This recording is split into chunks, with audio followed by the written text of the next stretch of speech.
Joseph Dupree, a 33-year-old man who we caught literally buying a motel room for our underage decor. Usually when you get a motel, you're trying to get away and go on vacation. But in today's case, Joseph wanted to get away from his wife and son that is the same age as our decor. On today's explosive episode of EDP Watch, we went over Joseph's 200-page chat log spanning over 5 months. Play with your Did you still want some It's out of line, bro. And go undercover into hostile territory. Get it? Like hostile, but hostile? No? Okay, I'll shut up. So make sure you sit back, relax, and hold your cupcakes tight. And also hit that like button and subscribe on today's exciting episode of EDP Watch.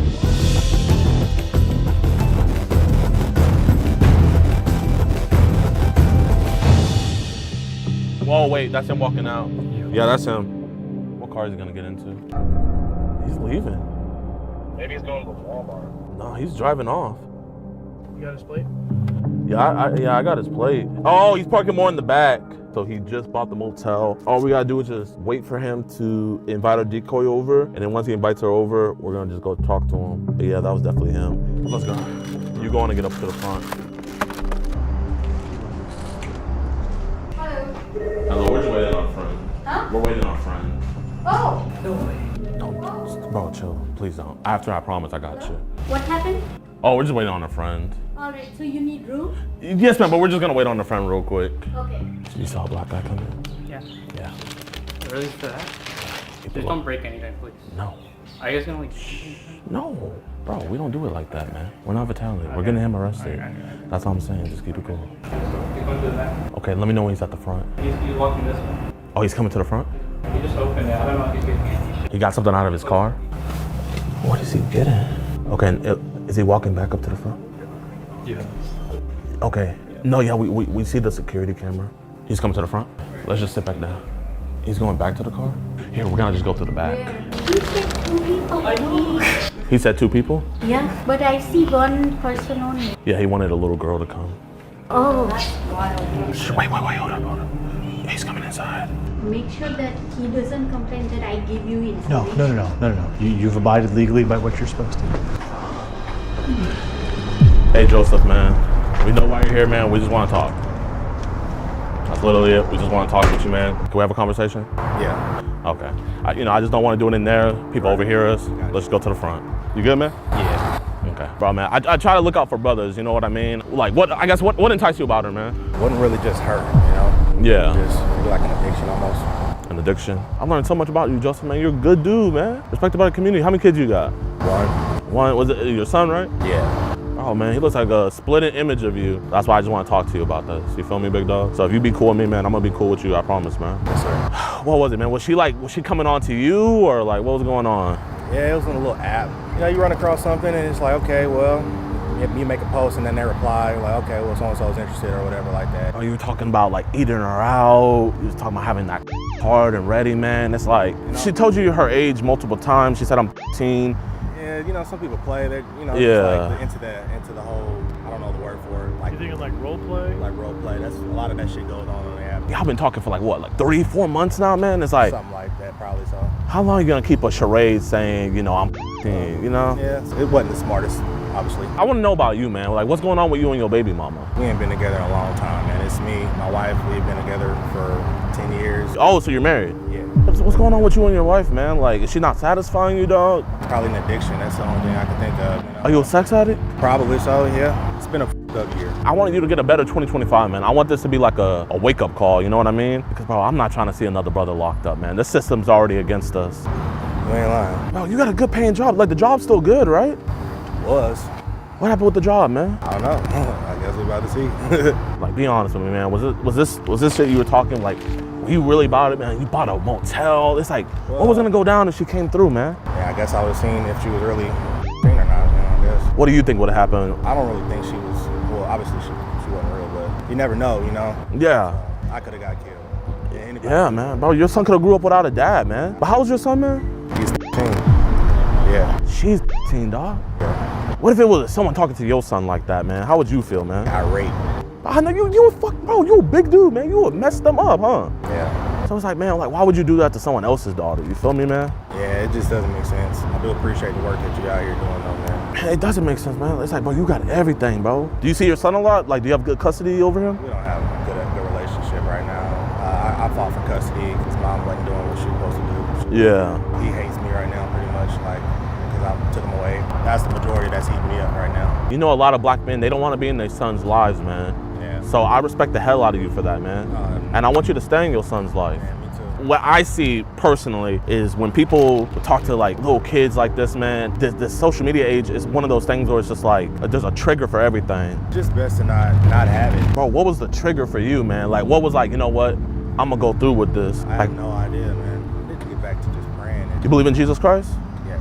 You know what Jesus said? I think it was in the book of Matthew. He who offends one of my little ones, it'll be better for him to have a millstone wrapped around his neck and sink to the bottom of the ocean than for the Lord to have his hands on them. You remember that verse? I think it's Matthew 10. I don't know it. Oh, you got a whole wife, man. What happened, man? I don't really have a clear-cut answer, man. I don't want to be vulgar, man, but like, this, Yeah. that's your penis, man. Bro, imagine if another man sent his junk to your son. What's happening, dog? Yeah, it's not good. You were waiting for her aunt to leave and everything, man. Like, Impulse, you know? but I get it. We all have impulses. We all have thoughts that we shouldn't have, man. I'm not gonna sit up here and be on some moral high ground and bullshit, man, because I know I have my ups. He has his ups. Where you know there's redemption is when you feel bad about it. There was no pushback at all. You were game for everything, dog. And like, it's like day of, it's like, yo, man, see my penis. The other day, I just kind of prayed to God, man. I just felt like I was gonna break down. I felt like I was actually gonna kind of die. I felt like I just couldn't catch my breath. I don't know if it was a panic attack or what. Was that today? A week ago, maybe. I was begging him just take the hurt away, you know? You good, brother? Nah. Are you and the wife separated? Y'all not on good terms? Y'all having a good Not relationship? separated. Y'all have a good relationship? How would she feel, man? Another heartbreak. 10 years. Yeah. Not only like would you have cheated on her, but a 10-year-old man, bro, she couldn't even go out in public. Were you trying to look for a relationship with her, or was it just a one-time thing? Probably just one time. Just one time? Yeah, no relationship. No, Where does your family think you are at tonight? work. I know you probably like feel like, damn, I f***ed up. And tell me if I'm wrong, man. I'm getting energy of like, damn, I got caught, not, damn, I actually f***ed up. You know, after something like this happens, I mean, if this ain't a wake-up call, I don't know what the fuck is. It feels like a dream almost. It's like you're here, but it's like you're not really here type stuff. Past trauma and all this other shit like that. Were you ever touched as a kid or anything like that? Nah, I'm like physical trauma. Got my ass beat with a bat. Man, bro, like, bro, look at this, man. Oh, yeah. That's 1, 2. Asking her, do you like the pics, man? That's a listening news to a minor, dog. Did you find her attractive? Yeah, sure. Yeah. Are you attracted to girls of adolescent ages? Nah, not necessarily, no. Then what was it about her? Initially, I really didn't think that was her real, her real age. How many other times have you stepped out on your wife, man? Nah, I don't do that really normally, to be honest with you. This is the first time you've ever cheated on your wife. Yeah. And you're gonna let it be with a 15-year-old.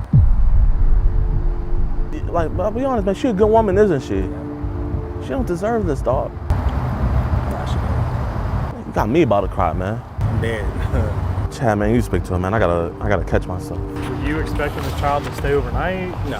How did you plan on getting her home then after this? Probably walk, like she said, she was gonna walk over here. Do you think your wife deserves to know what happened here tonight? I just think that she's already dealt with enough. She don't be looking at the finances? Yeah. So what was she gonna say when she saw, Oh, well, no, like it's a separate credit card or whatever it is. so what are you gonna tell the missus? I think it's best to just work on myself and just give her the life that she actually deserves, man. What's she been going through, man? My dad just died. She's not good right now. Your son's not good, the wife's not good, man. Who's the head of the family? I'm supposed to be. How's home gonna get better when we're at, what is it, a Super 8, waiting for a 13-year-old to sneak out her parents' house, man? How's home supposed to get better? Right. No, that's me asking, man. It won't. You gotta put the work in, man. At this point, man, like, bro, you might as well go get the pack of cigarettes. Go out and get some milk. I see what you're saying. It's been an internal battle. I haven't been praying. I haven't been asking for his guidance. That internal battle now is seeping over to freaking, External. to the external, man. Like, bro, you said right here, we could play in my car. Play with what? That's what she said. Play with what? And play with your Did you still want some dick? Just out of line, bro. Think about it like this, man. Would you ever even dream of touching one of your son's classmates? Not in that perspective, no. You did. Right. Your son 13, she's 13. I think it's just, porn and all that. It just rewires your brain and all Well, what kind of porn? that. It don't really matter, to be honest with you. I'm not gonna lie, I'm thirsty as hell. Can I get some? And if you want it. Oh, that's your ass. What? I don't care how old you are. Ain't nobody liking that. I like the grapefruit. Shit, I don't want your stuff out. We don't need your junk out here, man. I want to give you this, man. By all means, if you want to burn it. Tell y'all something though. What's up, man? Deep down inside, I've been praying for God. I don't know how he was gonna do it, but I know he was gonna do it. So you did that this was it? No, I mean the push that I need to change myself. Oh, so you think this was the push? You know, he said it may not be the way you like. Listen, if you don't get right yourself, it's not gonna be the way you like it. Let's say you found out one of your homies did something like this. You letting them around your kid?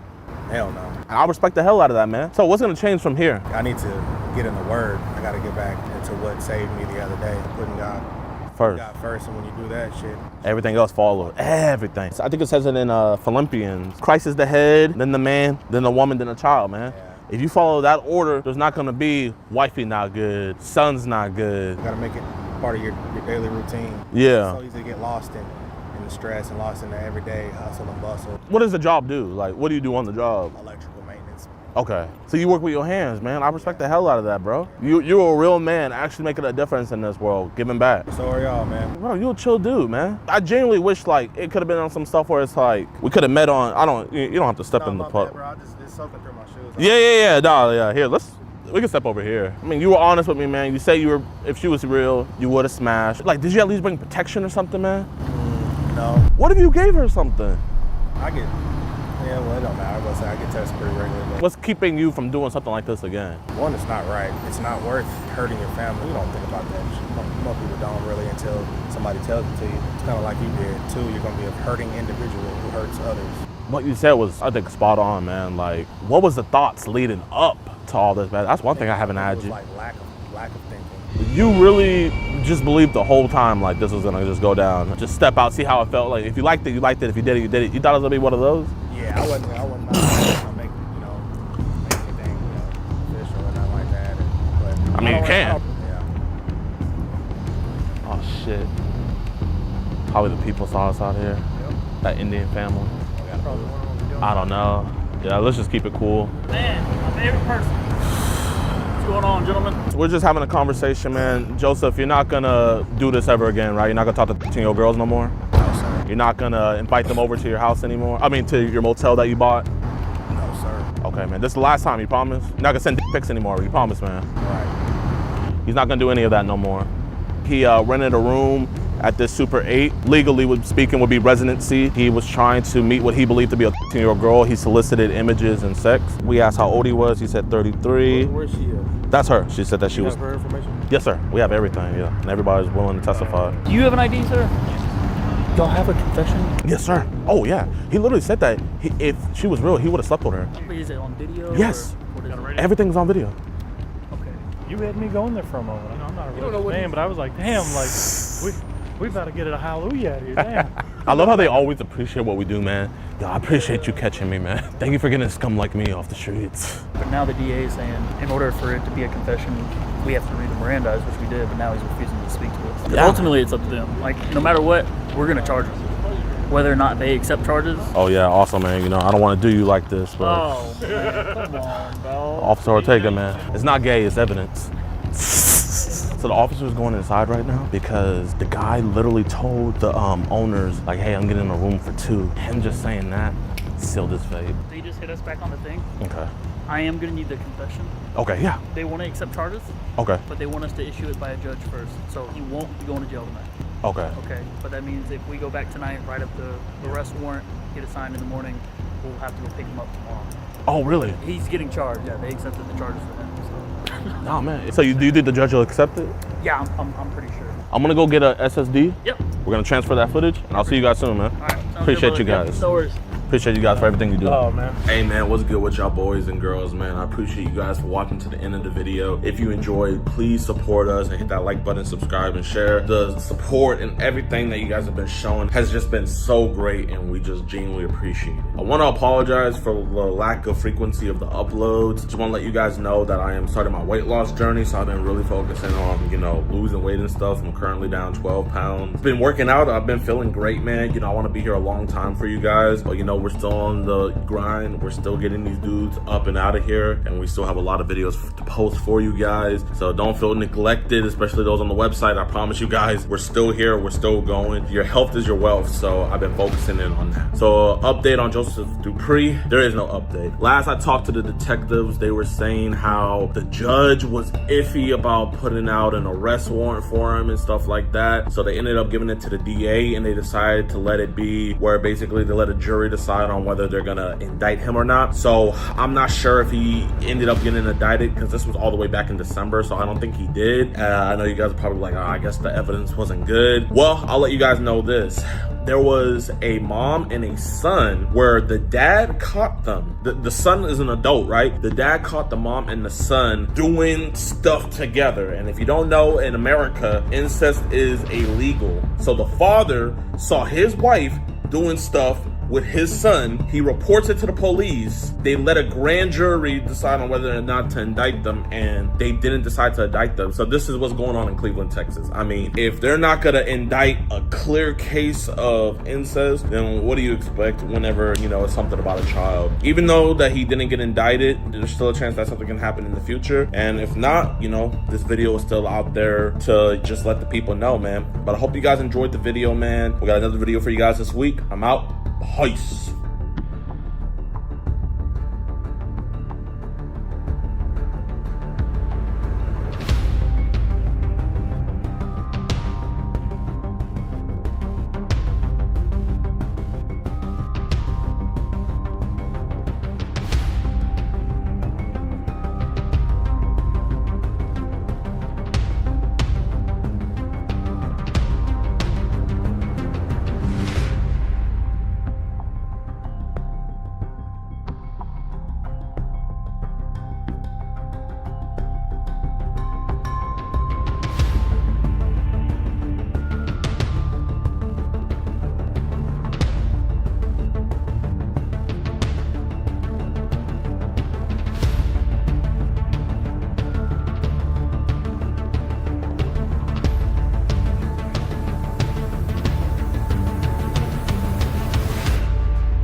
Now, Stanford, you did send a picture of your Jayoma. That wasn't mine. It wasn't yours? Trust me. Whose was it? I just had surgery. Well, me and my friends have a group text where we send each other pics all the time, just for fun.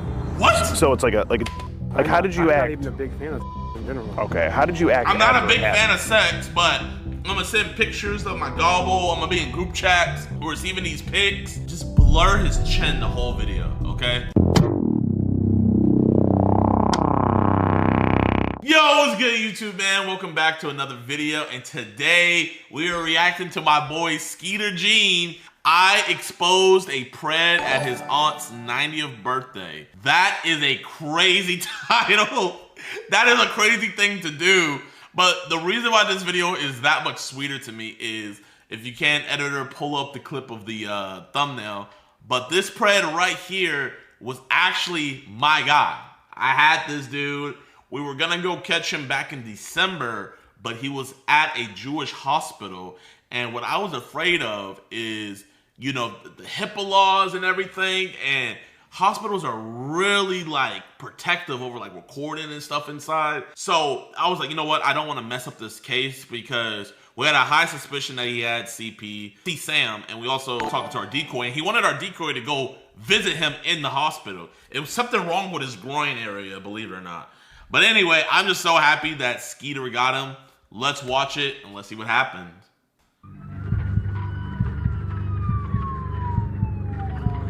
At the aunt's 90th birthday, though? You could have just waited later, Skeet. Dang. At the birthday party? Hey, how we doing? I heard there was a big 90th birthday party going on here. Hey, how we... Bro, Skeet's a fool, bro. Bro, I hate you. He pulled up one of his own balloons. I hate Skeet. I hate Skeet. I hate him, bro. I hate him, bro. I hate him. I hate him. I hate him. How you doing? I heard there was a big 90th birthday party going on here. There's just one thing here, Stanford. You might need to sign here. Now, Stanford, you did send a picture of your Jayoma. That wasn't mine. It was a friend's. It's a friend's. Oh, bro. chat, man. I don't even want to put my cursor over it, but bro got the Peter Griffin. You know what I mean? You know that movie 47, when Hugh Jackman took off his scarf and just a big old ball sack's hanging down from his throat? That's what this bro got going on. So you're not even circumcised? No. You think him sending you a naked picture He's lying! So you're not even circumcised? No. He's Jewish! He's Jewish! I know because he was bragging about it in the chat logs. How are you gonna say you're not circumcised, bro? You got circumcised on the 8th day. Don't lie to Skeet. You think him sending you a naked picture would get him more confident with his body because Yes. would you give him like a reinforcement? Yes. And Do you think understand that. him taking a in the quite frankly would help him with that? Sir, it did me. Looks like the party shut down. Sorry for crashing your party. We really didn't mean to. I was very insecure when I was overweight. Was? Hey, I at least had weight loss surgery. You feel good to send a naked pic yet? I mean, I just sent them when I was that age. Stanford, we're gonna go to my car. Have a good one. Boy, even the cops are...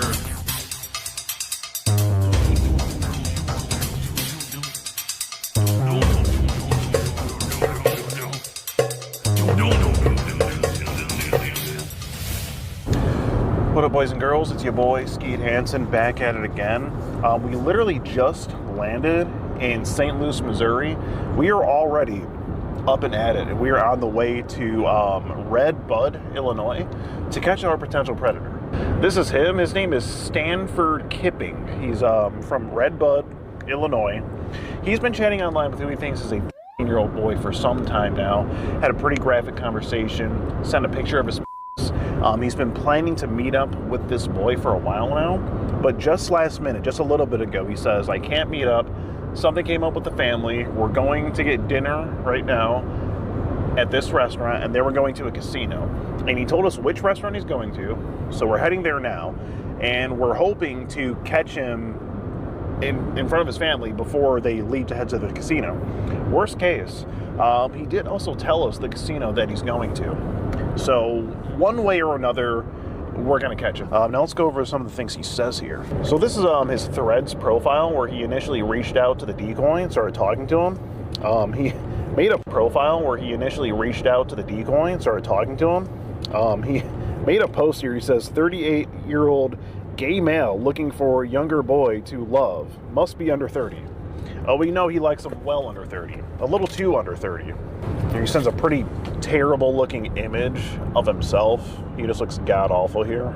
Yeah, within the conversation, the boy discloses he tries to find out where he lives. He asks if he can see the boy's. The boy says no. He asks if he can see his.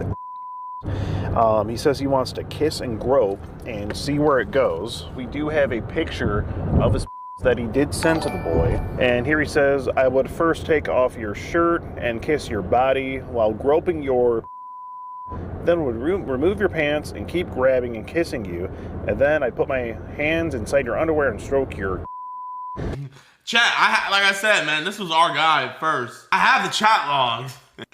I have the chat logs. We chat, man, after the video, y'all want to go over the chat logs? I'm down if you guys are. Oh yeah, this dude was nasty, bro. He freaking invited the decoy to come visit him in the hospital. Whatever he was having trouble with, it was in his nether regions. So he told the decoy, you know, I'd rather do things to you than you do things to me right now because I just got out of surgery. Disgusting. And it kind of just goes on from there. So, you know, we have the talk, we have the intent to meet up, and we have the picture. So hopefully that's enough to, you know, land some charges on this guy. But we got about 33 minutes until we arrive at the restaurant, and hopefully we can catch him there. All right, so slight change of plans. We actually missed him at the restaurant. We're now at the River City Hotel Casino, where he said, where Stanford said he's coming next, and he's actually with his family, his mom and a couple others. Now we did get intel that he parks in a handicap spot, so he should be arriving here the next 15 minutes or so. We're trying to locate where the handicap parking is and see him get out of his car. We also got intel that he is wearing, looks like blue overalls and a dark blue shirt. All right, so we just got word that Stanford is almost here. almost here at the casino with his family. Should be any minute now until we can confront him about these messages. What's going on, boys and girls? Today is the second day of being out here in the St. Louis area. Still trying to get our boy Stanford. We tried to get him at the casino last night, and we couldn't find him. Turns out, you know, we had a few fans come up to us and recognize us, and we showed them the guy's picture and said, hey, we're looking for this guy. Let us know if you see him. So we were looking for like 2 hours, didn't see him. A couple hours after we left, I got a message on Instagram, and they were like, hey, he's at the burger place. And they sent me this freaking picture of him last night. I was sent this picture of him last night, stuffing his fat face with burgers, even though we just left a restaurant. I was so irritated. I didn't even think to look in the restaurant last night. But that's okay, because today, right now, he's told us he's going to attend his aunt's 90th birthday party. Hence why we have all these balloons in here. We just got these done. That's the big 9-0 balloons. So we're gonna literally just walk. Bro, Skeet's so lucky that him crashing the party like this didn't kill that woman. Because, bro, 90-year-olds, old people can't handle stress like that. So finding out, like, your nephew is a predator on your birthday. In and crash this party and asked to talk to Stanford about these messages that he's been sending to a year-old boy. We have also been informed that this is going to be a party of 25. Dang.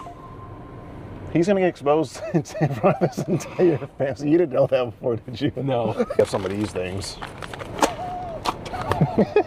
Okay, we are just around the corner from this bar and grill restaurant where Auntie's 90th birthday party is going down. 25 people here pulled up for Auntie's birthday. You know, I take no pleasure in crashing a 90-year-old woman's birthday party, but we got to get this guy before we fly back. So, you know, keep up the good work, Pimp. I appreciate you, Chris. They're in this tournament. Thank you for the 10. Right now, you already know. On a Sunday, the Lord's Day. Maybe we should like scope out real quick in there, just so we know like where he's at. But yeah, it's not 25 people, but there's a good amount of people. It's like 10, I would say. They said they have the party of that. They're gonna be here all day. Yeah, they're gonna be, yeah. So like, yeah, there might be people coming and going. Yeah, for sure. Okay. Oh, excuse us. Just here for a party. Oh, these balloons are heavy. Thank you so much. Yep, the big 9-0. Here we go. Skeet's goated for this, bro. Skeet is goated for this, man. Hey, how we doing? I heard there was a big 90th birthday party going on here. Yes. Okay, the big 9-0. Yeah. Right on here. So we have these balloons here for you. Looks like courtesy of who we have on the reservation was a Stanford. Actually ordered some balloons. I don't know where you guys want these. He already knows what's up. Yeah, is there a Stanford here? I'm Stanford. Oh, you're Stanford. Oh, well, yeah, we have the delivery here for the balloons. We have the birthday gift here. We'll just sit those there. Those will work. Great. And yeah. We're just recording the fun time. Yeah, we just record everywhere we go when we do our drop-offs and whatnot. And there's... Bro, chat, man, like, oh my God. I got crazy secondhand embarrassment. Bro, Ski got it, bro. He got it, man. Ski got it, bro. He got it, man. He got it. He got it. He got it. He got it. He got it, bro. You took it.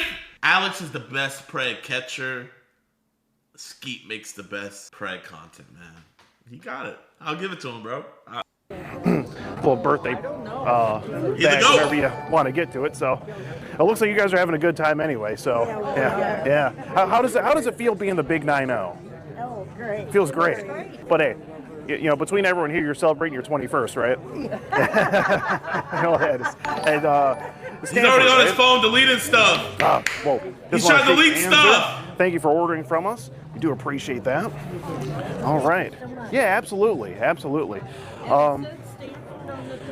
that's what I have. I have Stanford Kipping the Third. It looks like the whole name is spelled out here. He's deleted. So that'd be him.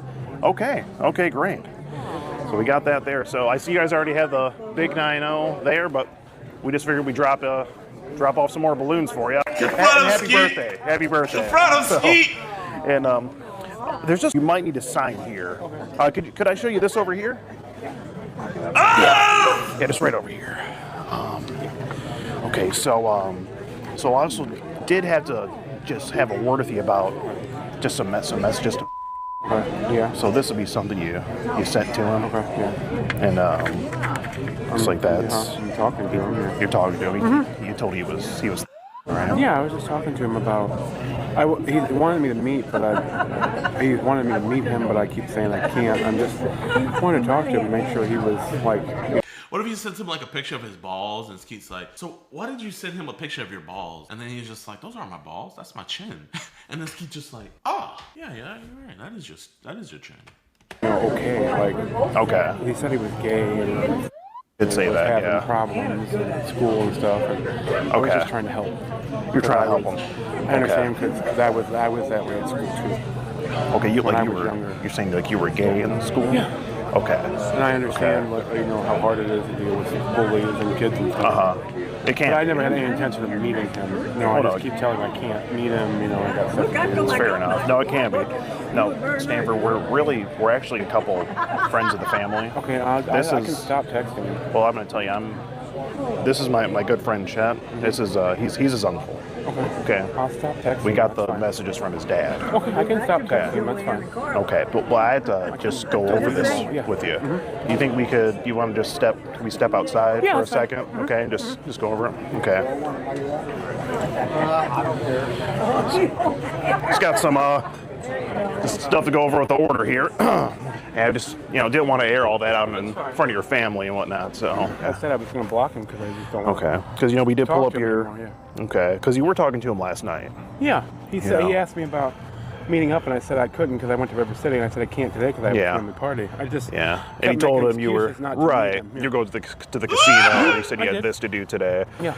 Was there a point where you were going to actually plan to actually meet him? No, I kept saying I wanted to meet him, but I know that's not a good thing to do. Right. So why whoever's do you think edited this video, just blur his chin the whole video, okay? Blur his chin the whole video, man. I don't want to get this video, strike down for sexual content. You know what I mean? Like Skeet, he went too far in not blurring. He should have already done that. Up, and I said I couldn't because I went to River City, and I said I can't today because I have a family party. I just and he told him you were right. You go to the plan. Good thing to do. Right. So why do you think it's not a good thing? Oh, because he's one. Yeah. And I just wanted to talk to him and trying to help him because he kept saying he's having problems. Okay. In school. Like just why do you have with to help being him? homosexual and whatnot. Yeah, that's something he's talked about with his dad, and he didn't take too kindly of it. So, he's not he's a little insecure about coming out. We know that much. We're trying to help him through it. But now, Stanford, you did send a picture of your to him. That wasn't mine. It wasn't yours? Trust me, no. I had Whose was it? I just had surgery. You just I told you, Chad. I told you. That's why we couldn't catch him, because he was in the hospital. I don't know what he did down there, but he had some type of surgery. That surgery? Yeah, I had a big... Is it someone else's? It was my... No, it was... Okay. It was not mine. It was a friend's. It's a friend's... That I have on my phone. How'd you get a picture of your friend's? Well, me and my friends have a group text where we send each other pics all the time, just for fun. What? So it's like a... Chat, do you guys have a group chat? Do you guys have a group chat where you guys send pictures of y'all's eggplants to each other just for fun with your friends? Like, bro, I get that he's gay, but when I say this is not a shot at the gay community, but that's not gay. That's gay. You get what I'm saying? You got a group chat where you and your friends send glizzy pics for each other for fun, bro. No, you're not gay, bro. You are gay. Pic exchange group chat. Okay, and this is something that's common in the gay community, or I don't know. I don't indulge. Yes. So, okay, understood. No judging there, It's a common thing in the gay community. So this here is... Chat, my homosexuals out there, is this a common thing in the gay community? Can we get some leakers? Bro's just lying. So what's that? As a lesbian, yes it is. No. This is to the bros. A gay man, no. It's so fun, JiDion. What? What? It's so fun? What do you mean it's so fun? So that's your friend's, not yours. No, that's not mine. Okay. No. Okay, guy. Because it looks like it was sent live on Instagram. No, I had just had surgery. I had a 50-pound lymphedema down there. I had it cut off and everything's reconstructed, so mine doesn't look like that. So you're not even circumcised. No. Okay, so this definitely can't. No, I'm not circumcised. No. Definitely can't be your. No, sir. No way at all. Okay, I see. But why even send that to him? Sorry, can we step over here a little bit because I can hear with the music. I did because he asked I guess just from years of being that when I was that young. Yeah. Okay. I had 24-year-old, 25-year-olds sending me pictures and stuff like that. Okay, when you were. Yeah. How were they sending it to you? Back in the day, it was like MySpace and Facebook and all that. And you're how old? 38. I'm 38 now. Yeah, so you were around in the prime MySpace days. I remember those days. But to confirm, this would be a picture. What do you mean you remember those days? That's me in bed, yeah. It's you in bed? Okay. I was just laying there, yeah. Okay. And yeah, you're from Redbud. Yeah. Now, you asked him if you could see a picture of his. So how would that help you help him? Like you were trying to say before. You said you're trying to help him, right? Well, because he said that when we were talking before on Instagram, when he was insecure about being gay, he was insecure about his body, the way it looked at. Okay. I said, I understand that because when I was the same way, because I was overweight. Okay. So I had more problems than he does because being overweight, and all that kind of stuff, your body looks gross and all that. You think. Okay. And so, but he never did. I know, but why? I understand that, and I said, yeah, I understand that. I sent him the picture that wasn't mine. I understand, but why ask him for a picture of his? That's when I was that age and sent it, and so you didn't think anything of it. Okay. Do you think it's good for a 13-year-old boy to send a picture of his to an adult? I can't say because the gay community is different. Like, whoa, yo, I can't say because the gay community is different. What? Are they? You guys play by different rules or something? What? To my gays out there, man, like, is it just different? Do y'all just hit the age of consent way sooner than us straighties? Well, yeah, but it's under. Start seeing it like. Well, let me ask you, within your group chat, are there any in there? We have a person who has a 6-year-old son that sends pictures in there, and his dad's okay with that. What? Whoa! Person who has a 6-year-old son that sends pictures in there, and his dad's okay with that. They have a minor in the group chat that sends pics, and I wonder why his dad is okay with that. Everybody in that group chat needs to just be put down. Skeet, you need to, before the cops take his phone, get everybody's number in that group chat and go have a chat with everybody. You know that meme where it's like me and the boys when the group chat gets leaked and it shows like a bunch of people getting arrested? Like, that's his group chat. Bro has the group chat where, by all means, it cannot get leaked. Oh, so his 6-year-old son is in the group chat? Yeah. His dad's okay with it? What's the age of consent here in Illinois? It's okay.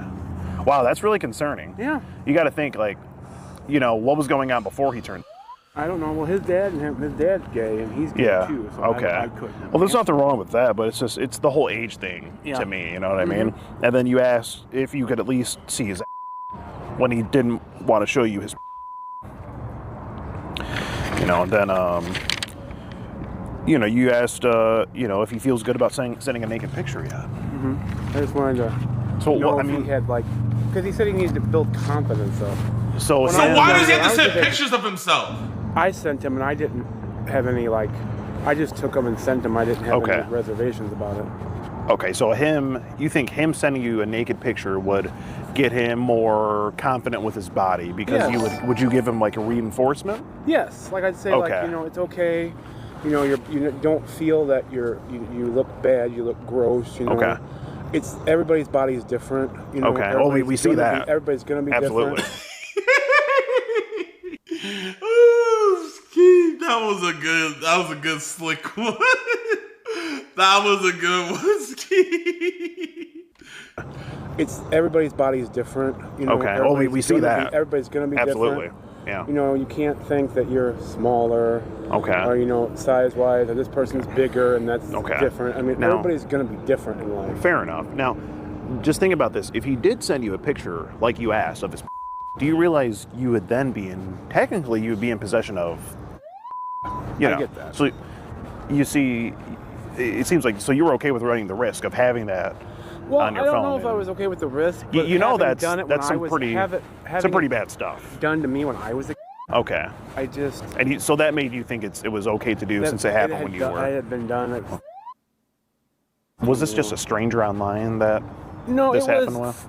Well, at first it was friends like the same age, and then it was their older siblings.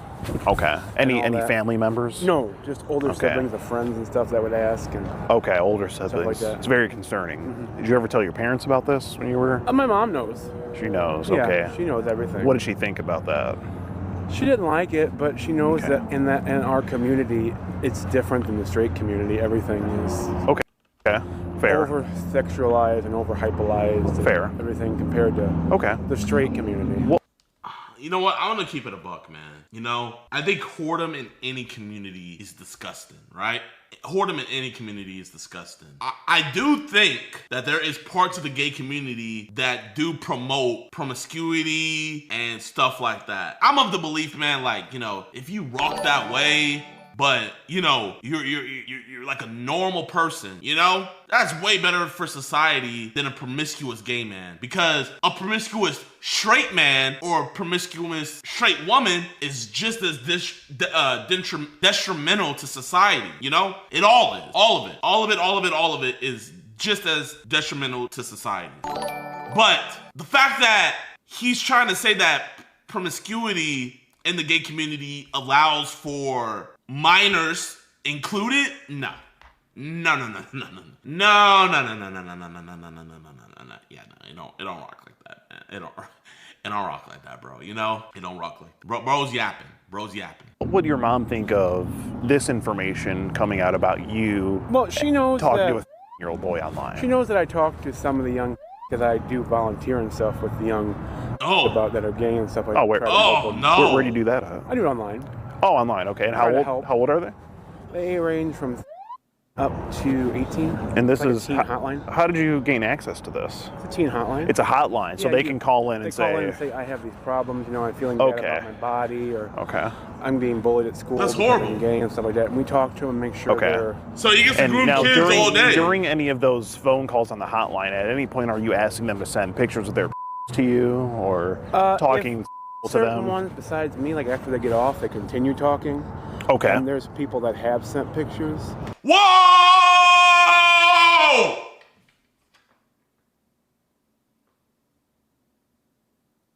He just admitted to it.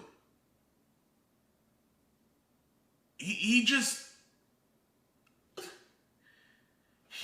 admitted to grooming kids on a platform set to help kids think about unaliving themselves, harming themselves, hating themselves. He's grooming them to get pictures out of them. Other people that I work with online. When you get a picture like that sent, what's the protocol? They sent it. They sent it. I understand. Oh, okay. So what's the protocol then? It's totally them. Since it's online and it's anonymous, if they want to keep it, they can keep it. If they want to report that they did it, it's sensitive. Okay. It's just up to the person that it happens to. Okay, I see. It's under their discretion. Since Fair enough. Everybody's like under a child's discretion. Okay. But I Gotcha. have known people that have got texts from year-olds of their stuff like that. Okay. And they've kept them, and they've been kept in them. their Did they 20s or 30s. report them, or? I don't know. I have no idea. Okay. Because we don't really. It's like I know a few people that I work with, but I don't know everybody. It's a big company. Got it. Over 200 some odd people. It. Okay. So I don't know every single person. I see. And off topic, real quick, are there any pizza places around here?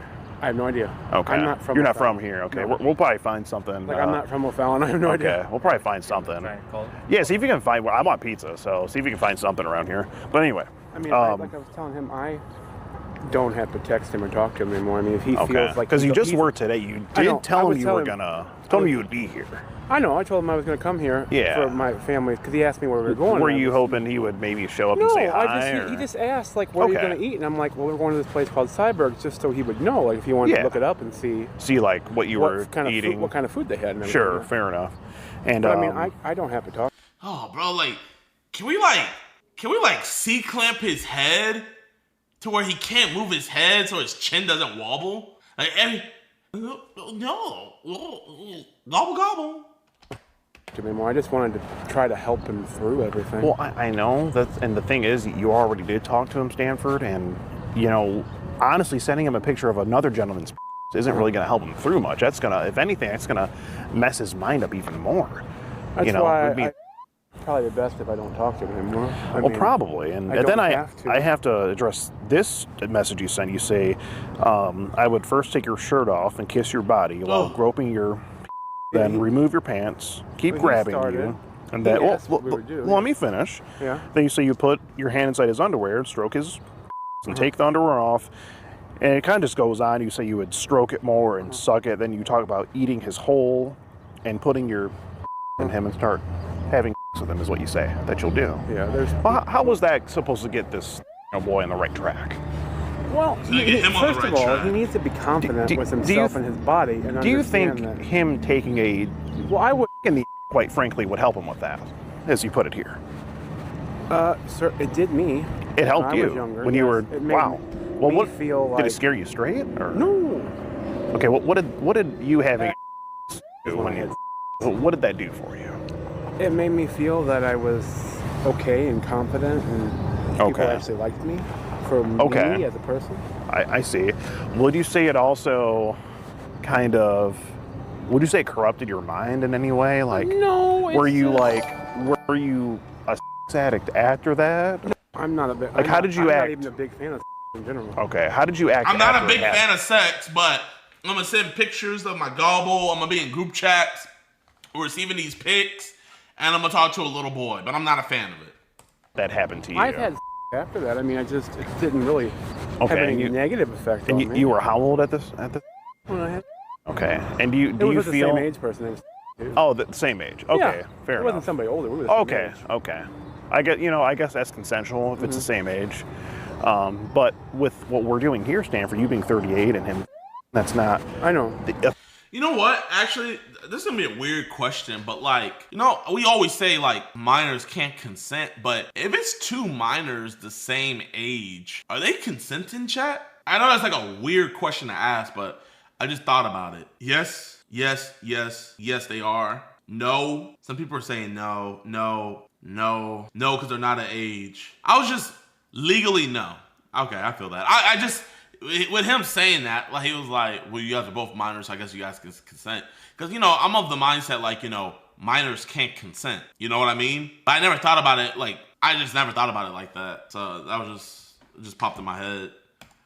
Your boy can't consent. So that's why I said I'd just stop talking to him on Instagram. I don't have to talk to him anymore. I mean, I feel like he's been helped enough. Like if he needs any more help, he can go to family members or talk to his dad. Or something. Were you at any point going to recommend him that, or maybe recommend him to talk to the hotline?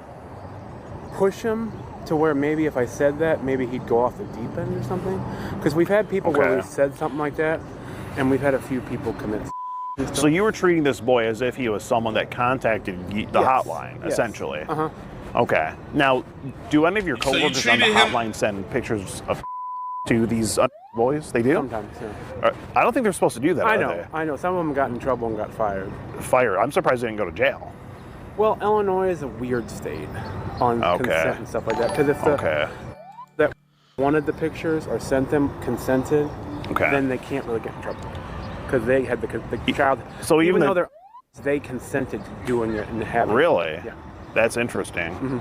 That's the way Illinois law works. Okay, Illinois law is different. Little messed up. It's a little different, I would say. Well, let me ask you this: would this be you last night eating looks like at the burger place? Yeah. At the casino.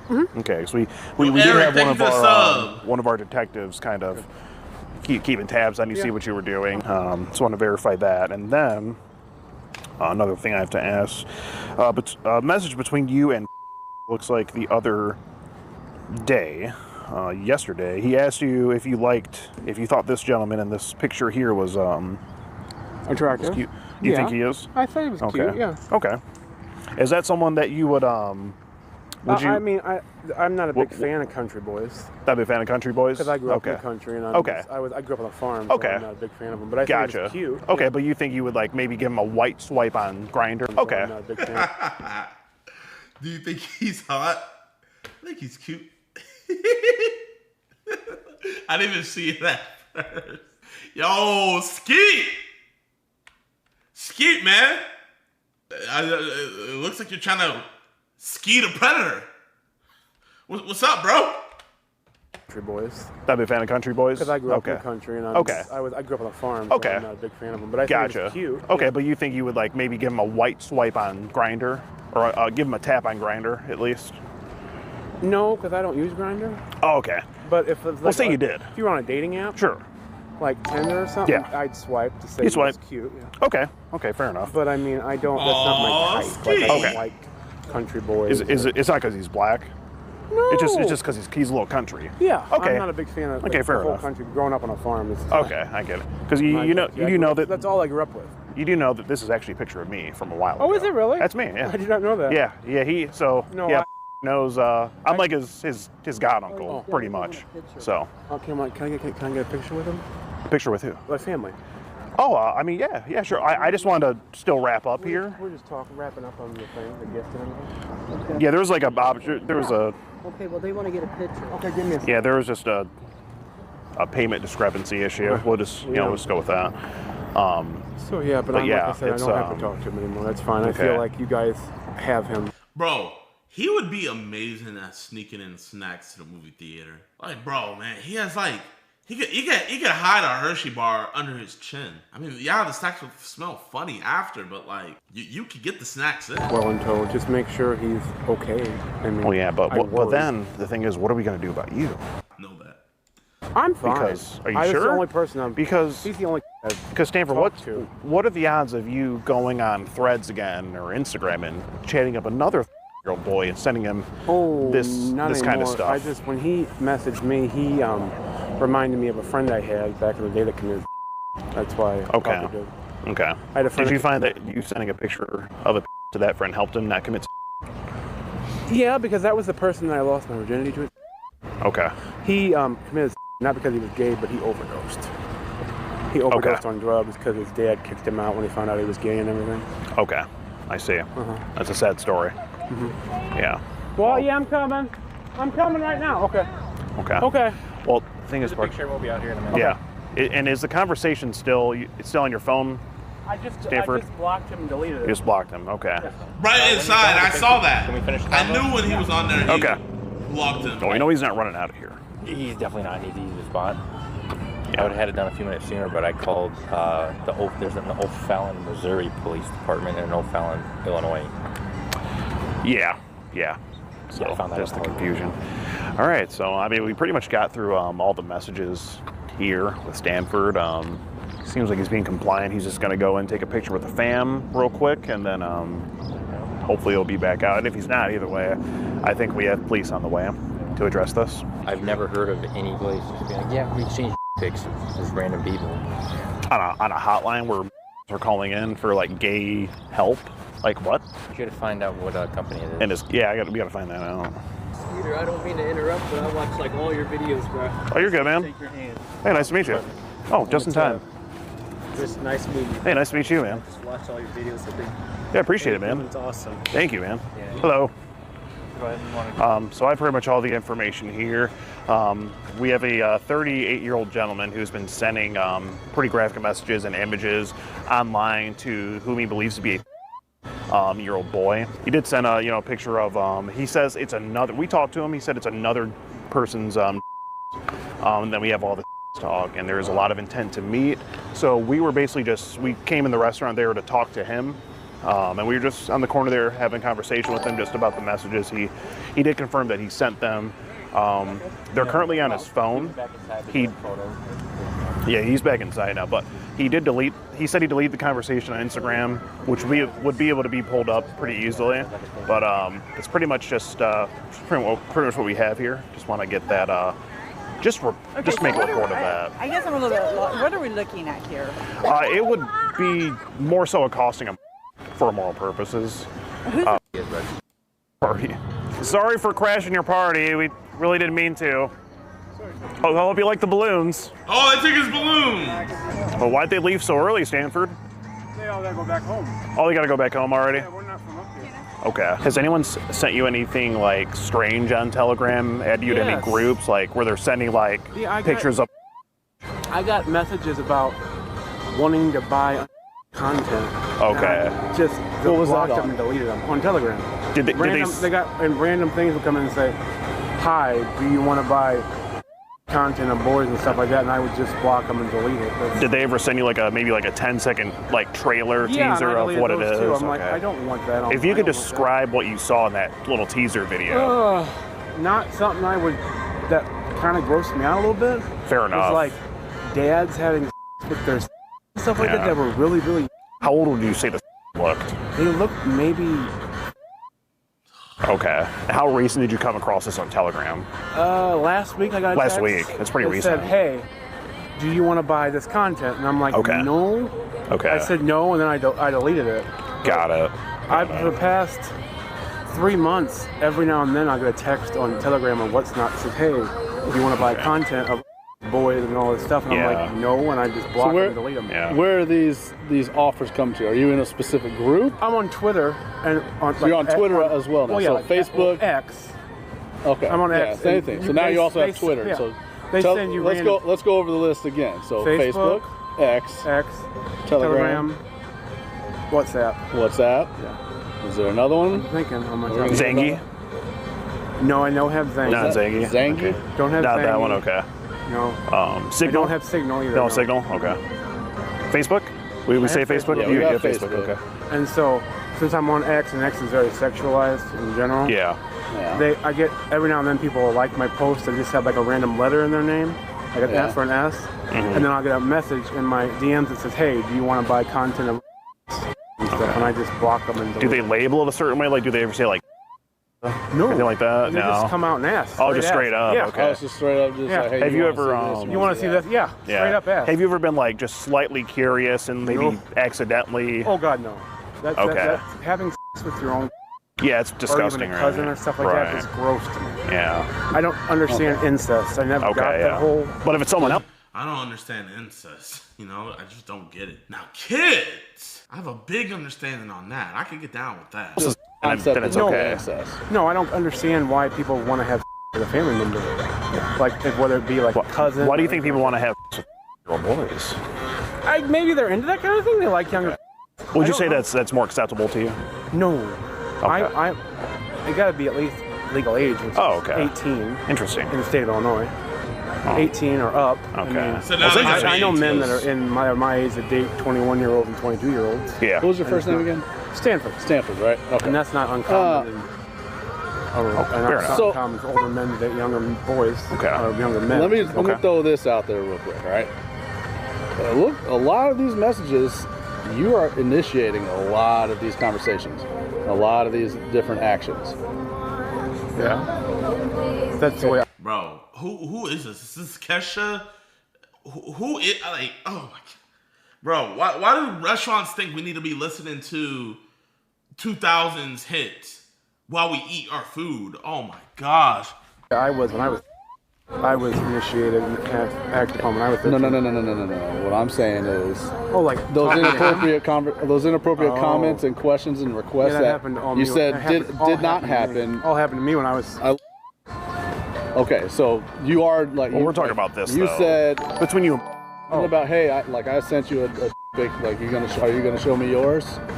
That's just a normal thing, like in the community, like gay community in general. I told them I have a thread with friends. Can we at least admit that that's not a normal kind of comment to make to a 13-year-old? But I have friends that send pics to me all the time just to send. Who cares? Okay, they're adults though, right? That's normal to me. Have you ever gotten a pic from a? When's the last time you got one of those? No younger than 18. No younger than 18. No. When's the last time you got one of those? 2 months ago, when we were at a bar. One 18-year-old sent me one. Someone at the bar or someone on one of these apps? While we were at the bar. Someone on one of these apps? While we were at the bar, he sent me a picture. He was 18? Yeah. How did you end up meeting this 18-year-old We met at the bar. It was karaoke night. Where was this bar? Where I live. What's the name of the bar? I'm familiar.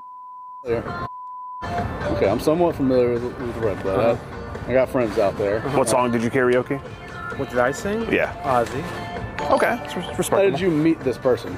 He was just at the bar that night. I was sitting down, writing my song down. He sat next to me and we started talking. Okay. Then he says right there, "Can I see your now?" Then he says, "How about that? Your nothing else." Okay, so, right? Yeah.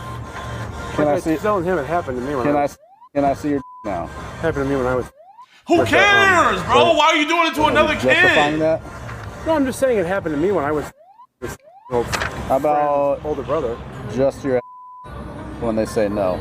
I don't feel comfy sending a pic like that. And I tried to, like, after that I said okay, and then I tried to make him feel more comfortable in his It body. looks more like after that it went something like this: LOL, no, not yet, and you said when.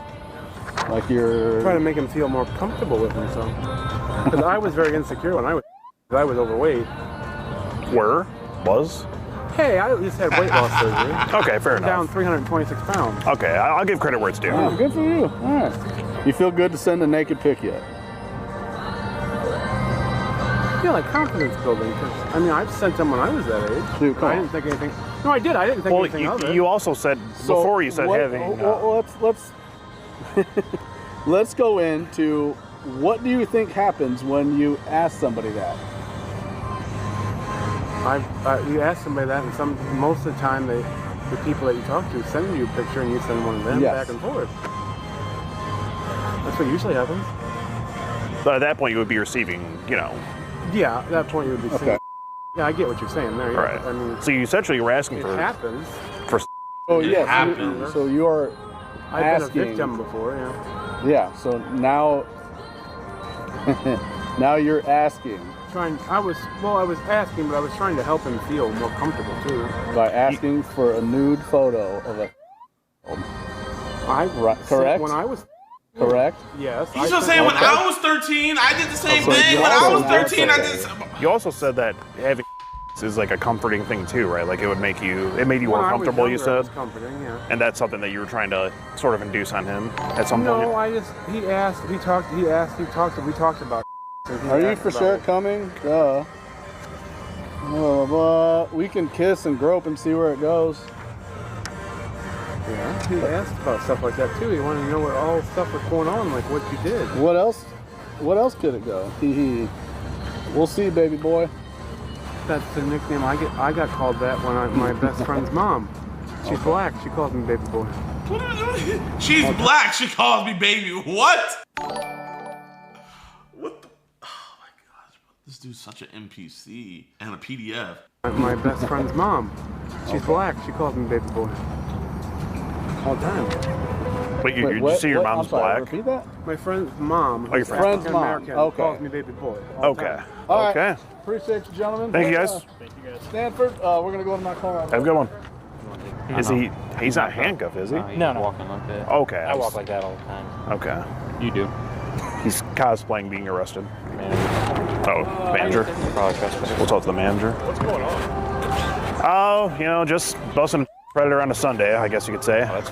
Yeah, that guy was texting who we thought was a year-old boy and sent images, and we were just here to talk to him, and, you know, law enforcement got him in the back there. They got his devices, and he's, you know, off to jail. Okay. So. Why are we filming? Oh, we just document everything, mostly just for our social medias. Okay. Yeah, so. That's wild. Yeah, are you management here? Okay, okay. What's your name? Brett. Skeeter. Nice to meet you. Nice to meet you. Sorry to crash your party here. Oh, well, not your party, but Auntie's 90th party. We kind of crashed. We kind of crashed that. That's wild. Yeah. But yeah, that's just what's going on here. Cool. So we're out of here, though. Thank you, so guys. yes, sir. You have a good one. Oh, what's up, guys? Thank you for what you're doing. You guys waited the whole Hey, day? thanks for watching, man. Appreciate it. Appreciate it, guys. Oh, thank you. What was like the story? Oh, you hit up the group chat, didn't you? Yeah, I knew it. Fuck, man. We got to get out of here. Yo, Yeah. text me the guy's full name. Dude, I've been like a fan since like freshman year. Sick, I'm man. a senior now. Hell yeah. All right, so that was 38-year-old. God, that's a hard 38. 38-year-old Stanford Kipping from Red Bud, Illinois. You know, was talking online to who he thought was a 38-year-old boy. Sent all the messages, the pictures. He's already registered, come to find out. We had no idea. He's registered? Seems like law enforcement is taking it very seriously. You know, he's admitted to having on his devices, possibly. And I'm sure they're gonna find a lot of that once they do a sweep of all his devices and whatnot. Well, we got a... So no wonder why he's so cool with it. He's a registered offender. Hold up.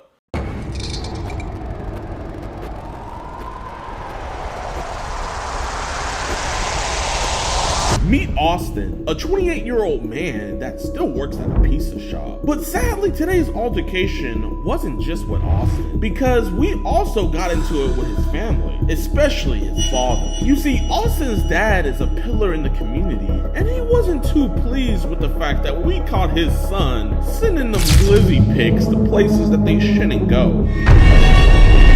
But instead of taking accountability and reprimanding his son, he then decides to get physical with me. I say I would give me my goddamn paper. Be sure to sit back, relax, and enjoy today's very drama-felt telenovela episode of EDP Watch.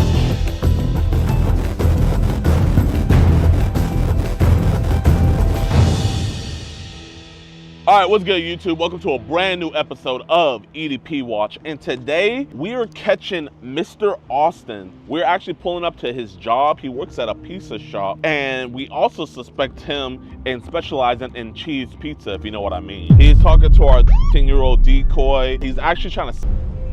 Hey, is Austin working today? I got a package for him. Austin? Yeah. He's not working today? No. Jeffrey doesn't work until this weekend. You know, I can find him to drop this off at, because I got a bunch of others to drop off today. Oh, he got served. He was actually just here because they got his car. I mean, we can hold on to it for you. Yeah. No.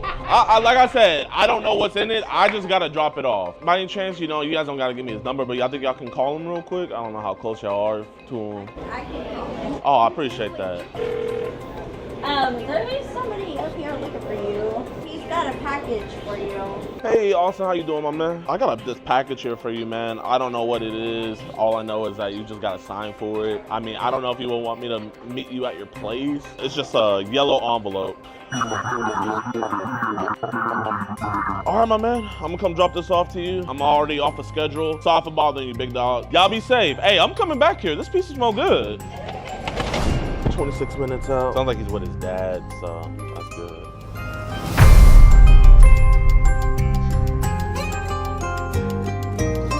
All right, y'all. So we just made it to his crib. I think he's with his dad. So we're gonna just try to keep it cool, calm, collected. Hey man, you know, you're a good guy, man. Obviously, we don't want no one else finding out about this. Y'all know the lingos, and man, let's get it. Yo, what's good, Austin? Where's it from? And then you turn around and use a child to help advertise a service that's only gonna make you money. I don't know, it's kind of weird. And on the behalf of the EDP Watch team, we apologize for that. So let's run it back. On EDPWatch.com, you can help the cause and support us directly. You'll be able to get uncensored chat logs, full dialogue. I'm sorry, I just can't keep doing this. Explosion! What's up with it, mother? Support us on EDPWatch.com. You'll get access to full uncensored chat logs, full disgusting audio calls, and never before seen full uncut early access to new videos. You'll be entered into monthly giveaways, get 15% off all merch, and a chance to do an IRL catch with DeMarcus Handsome himself. You must be 18 plus. So what are you waiting for $4.45 a month? Explode right on over to EDPWatch.com. Well, here, listen, man, you know, these are chat logs about Bella. I don't want your dad finding out about this. It's cool we talk over here. What's good? How you doing, Pops? Nice to meet you. Oh, Trump 2024. You know, I met him at a UFC event. Did you really? I did. I wouldn't like to have been there. Oh, man, here, let me show you real quick, man. There I am with him right there. See, man? Yep. But yeah, is it cool we do talk real quick? Yeah. Yeah, here. I don't know what's going on here.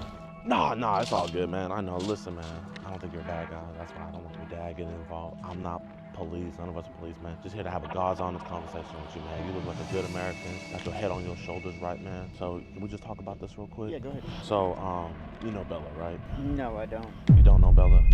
Okay. I don't know anything about that person. So who is she to you then? I don't know, really. Okay. I've been getting scammed for a long time. Yeah. And I don't even know who she is.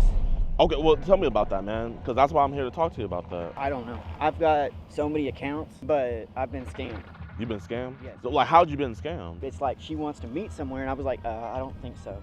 I know you're underage. I don't do that kind of crap. So she was trying to meet you? Yes. Okay, man, hey. And I don't. I have a girlfriend. Yeah, okay, man. And I care about her with my heart. I'm not that type of person. Okay, but tell me what the type of person you are, man. I work at my job. I go fishing out here. Okay. So listen, bro, I understand that this is obviously some just internet bullshit, man. Yeah, but I'm being catfished.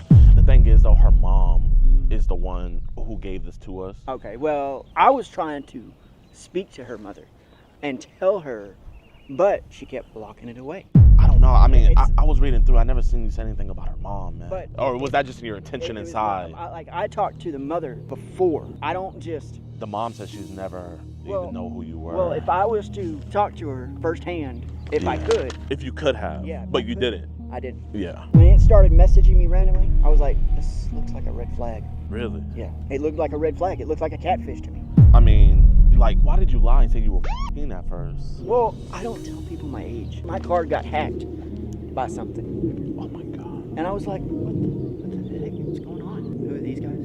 Huh? Oh, that's just my Uber. It's just you and me right now. You know what I mean? Listen, I know your side of the story is probably the right side of the story. So that's why I'm here to talk to the source. You know what I mean? I blocked her on Facebook because it just randomly accepted my friend request. And I was like, I don't want nothing part of this. I don't want nothing to do with anything. Yeah.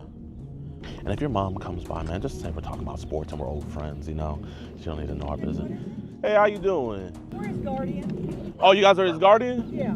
Oh, nice to meet you. My name is DeMarcus. Right. Yes, ma'am. What's it about? Just some online stuff, that's all. I mean, if you want to tell your mom. Like a scam. Oh, from what? Facebook? Just, yeah, online stuff. Facebook. So are you with the bank or something? No, ma'am, no. He's trying to situate So something. who are you with? I'm just a good Samaritan, ma'am. You know, we just be seeing this stuff all the time. I'm okay, Mom. You good with talking to me, my man? Yeah, I'm good. Oh, I appreciate you, brother. All right. Yes, ma'am. If I do anything messed up, those chihuahuas, they'll get me. They got bite to them. Hey, man, listen, man. Bro, I got your back, man. I got your back. Listen, we're going to get this situated, okay? I don't really think I was saying all those because it was just being catfished. Listen, here, Austin. I mean, if you don't want to be honest with me, that's I fine. am. But you can go in. I got multiple video calls with your face in it, so it's obviously you talking. Okay. But- She thinking that she's pressing charges on me or something? Oh, no. If she was doing that, I wouldn't be talking to you right now. This would be on someone else's desk. I want to get this resolved with you, man. So these were you messaging, right? Okay, I appreciate you being honest, man. You're a good guy. I just think you just got caught up in some stuff, and that's okay, man. How you doing, sir? Pretty good. We just need to, I guess, get in on this conversation. We're his guardian. Okay. We know that. So- I'm getting scammed, Dad. Okay, let me see the... Oh, yeah, I mean, it's you know, this is his stuff, so it's up to him. No, it's my stuff. What? Well, no, this is. I'm like, if he allows you to look at it, then I'll let you look at it. But since he's I'm his 20, guardian. but he's 29 though, so it's up to you, Austin. Hey, if you, I don't know you. I spent a lot of money getting guardianship over my son. yes, sir. And I handle all his affairs. Okay. So, Mr. Austin, wait. Oh, Yeah. can you not grab the paper for me, Austin? Do you want your dad to look at this, Austin? Tell him. No, Dad, because I'm not doing anything. Okay, I need you to say yes. And listen, here, I want to shake your hand and look you man to man. I don't want you to think anything. You know, I obviously respect that. Just the fact that he's, 29. I understand. So, like, the only way I If can I get have this. to get my attorney, I'll go get my attorney because I handle all his affairs. Yes, sir. All his financial affairs. Yes, I handle sir. Everything. Yes, sir. You know, I don't want to get into his personal business, but he doesn't want you to see these. We Like I need said, a it's little up to bit more- Austin if we he need wants. a little bit more information. Okay. Are y'all with the law enforcement? No, ma'am. No, ma'am. We are not law enforcement. Would you want to ask your son if he wants to? I don't know why he'll. You need to give authorization right now. Some scam. Okay. Isn't That's it? fine. What did we just do for you this weekend? Get my card back in order? Yeah, and let me make a phone call to my attorney, Mark Benson. Yes, sir. Guardianship doesn't need anything? If they're under the age of 18, obviously, but with him being 29. Something obviously you don't know Yes, sir. is guardianship Yes, sir. trumps that. Pun intended. Yes, sir. It trumps it. Yes, sir. It does. I don't have to get a yes from him for anything. Okay, but I do not.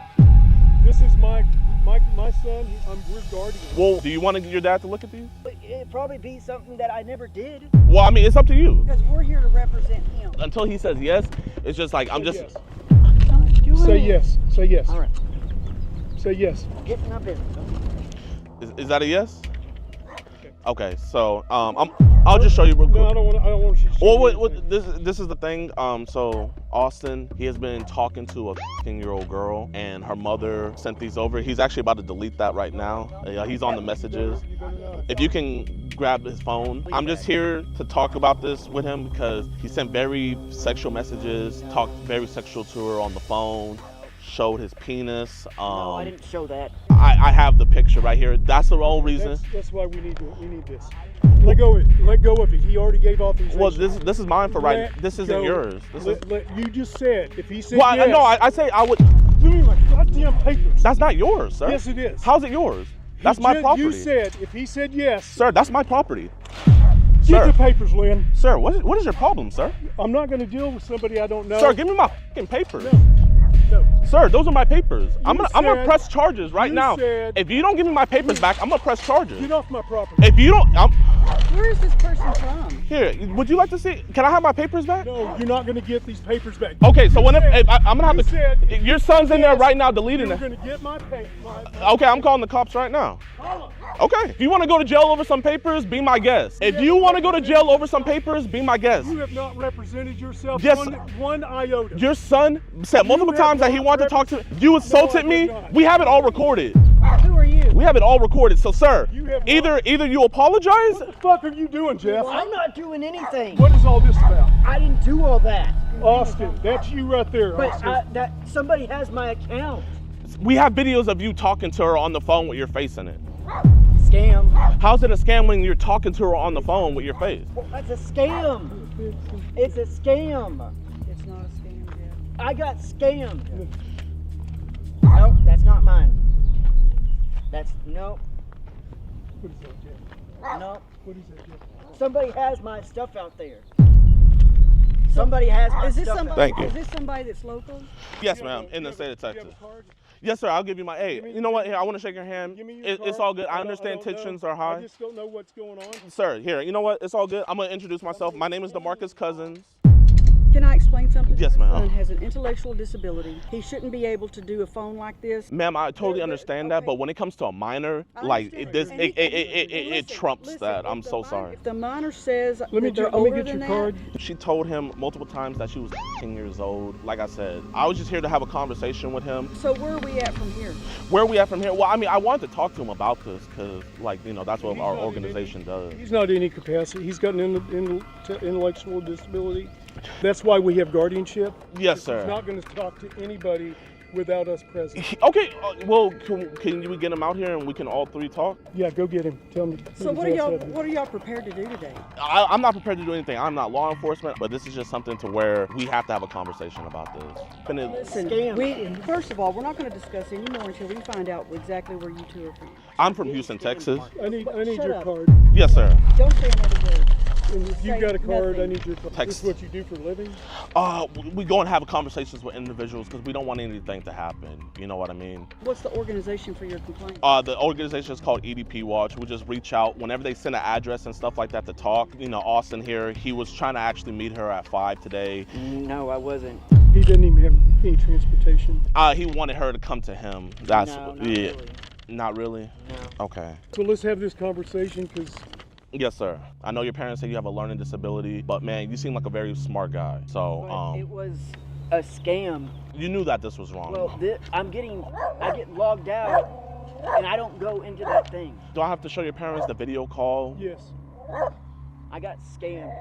Because somebody could have my picture and say, oh, I'm this person, and then they frame me. I've been framed before. Here's the video calls right here. As you guys will be able to hear, he was talking with her. But yeah, that's him in his room. Is this an intercom on your shirt? Yes, ma'am. That's him right there with his glasses and everything.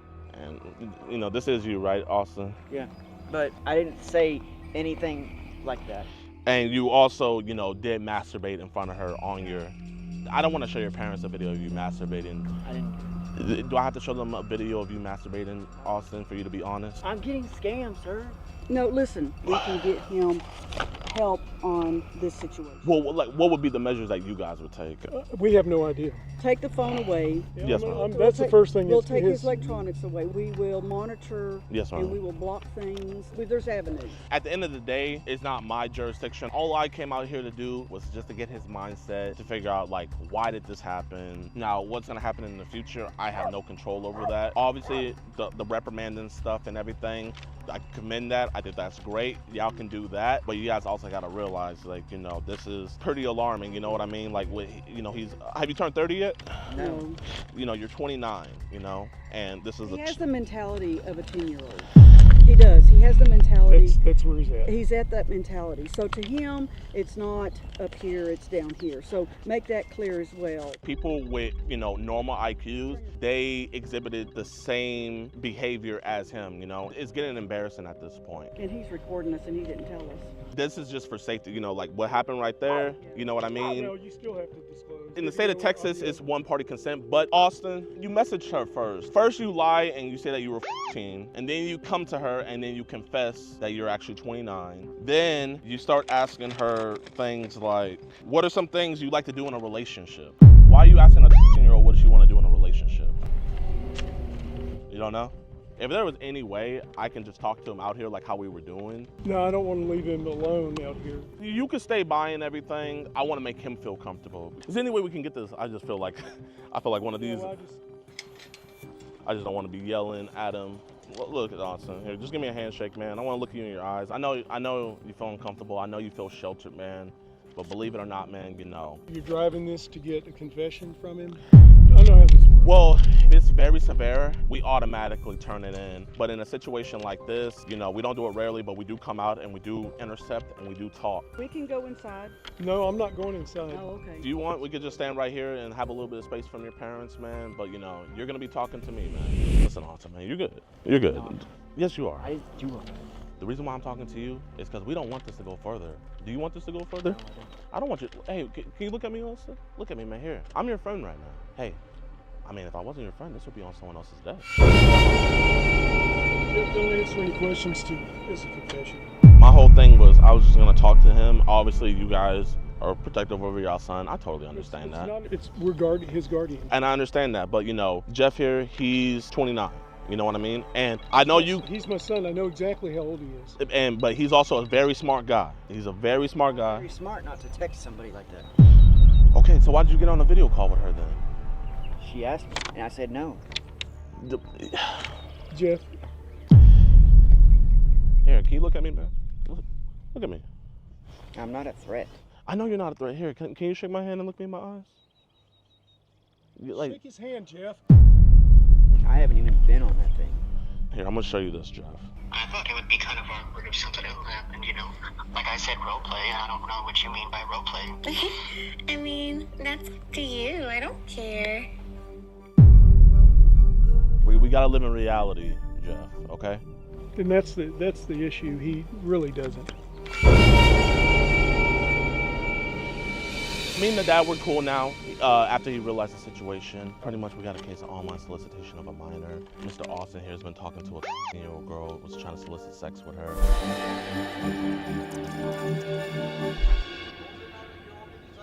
EDP Watch. Expose that pred. Expose that pred.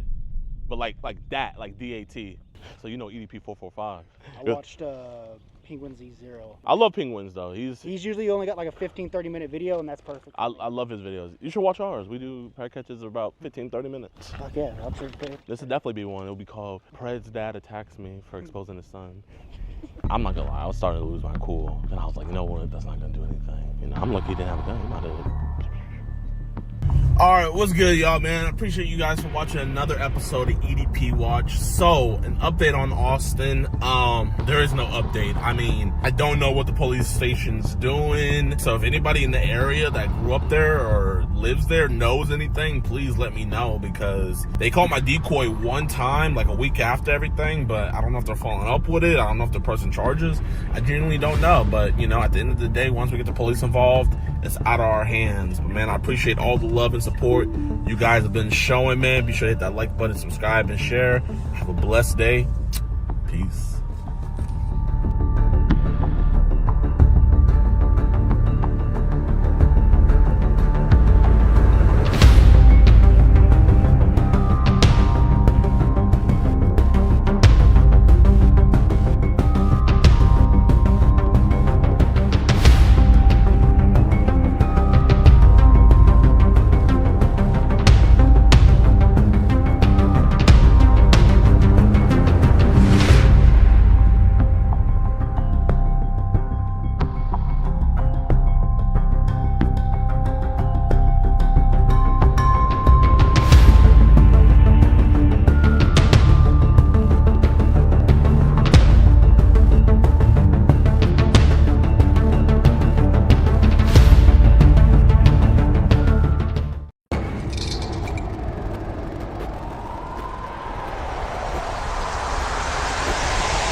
Sorry, I'm mentally unstable right now. I'm medicated. Medicated on what? I got bipolar, schizophrenic, ADHD, You sound right anxiety here. disorder, and I've been molested as a child. Used to meet up with my daughter. And we have multiple convictions here in the state of Illinois. You all right? You No, I'm mentally not stable right now. So do the thoughts make you like to talk to little kids? Not particularly. I usually talk to adults, but once in a while, yeah.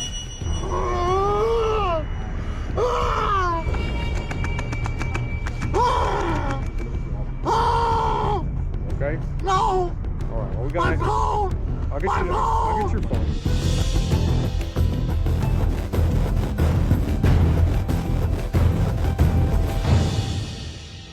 Yo, what's good, YouTube, man? Before we get into today's pred catch, man, I just want to let you guys know that we're going to be doing a giveaway on this video. If this video gets to 100,000 likes in 24 hours, I will be giving away this PS5 signed by yours truly. All you got to do is hit that like button and then comment your IG and what you thought about the video. So just put your IG, what you thought about the video, put your email address, what you thought about the video, all of that stuff. We'll be selecting a random subscriber to win this PS5 signed by me. So without any further ado, enjoy the video. All right, what's good, YouTube, man? Welcome back to a brand new episode of EDP Watch. Today, we are catching Stefan. This dude is absolutely disgusting because he wanted iOS 13, 12, 5, and 3.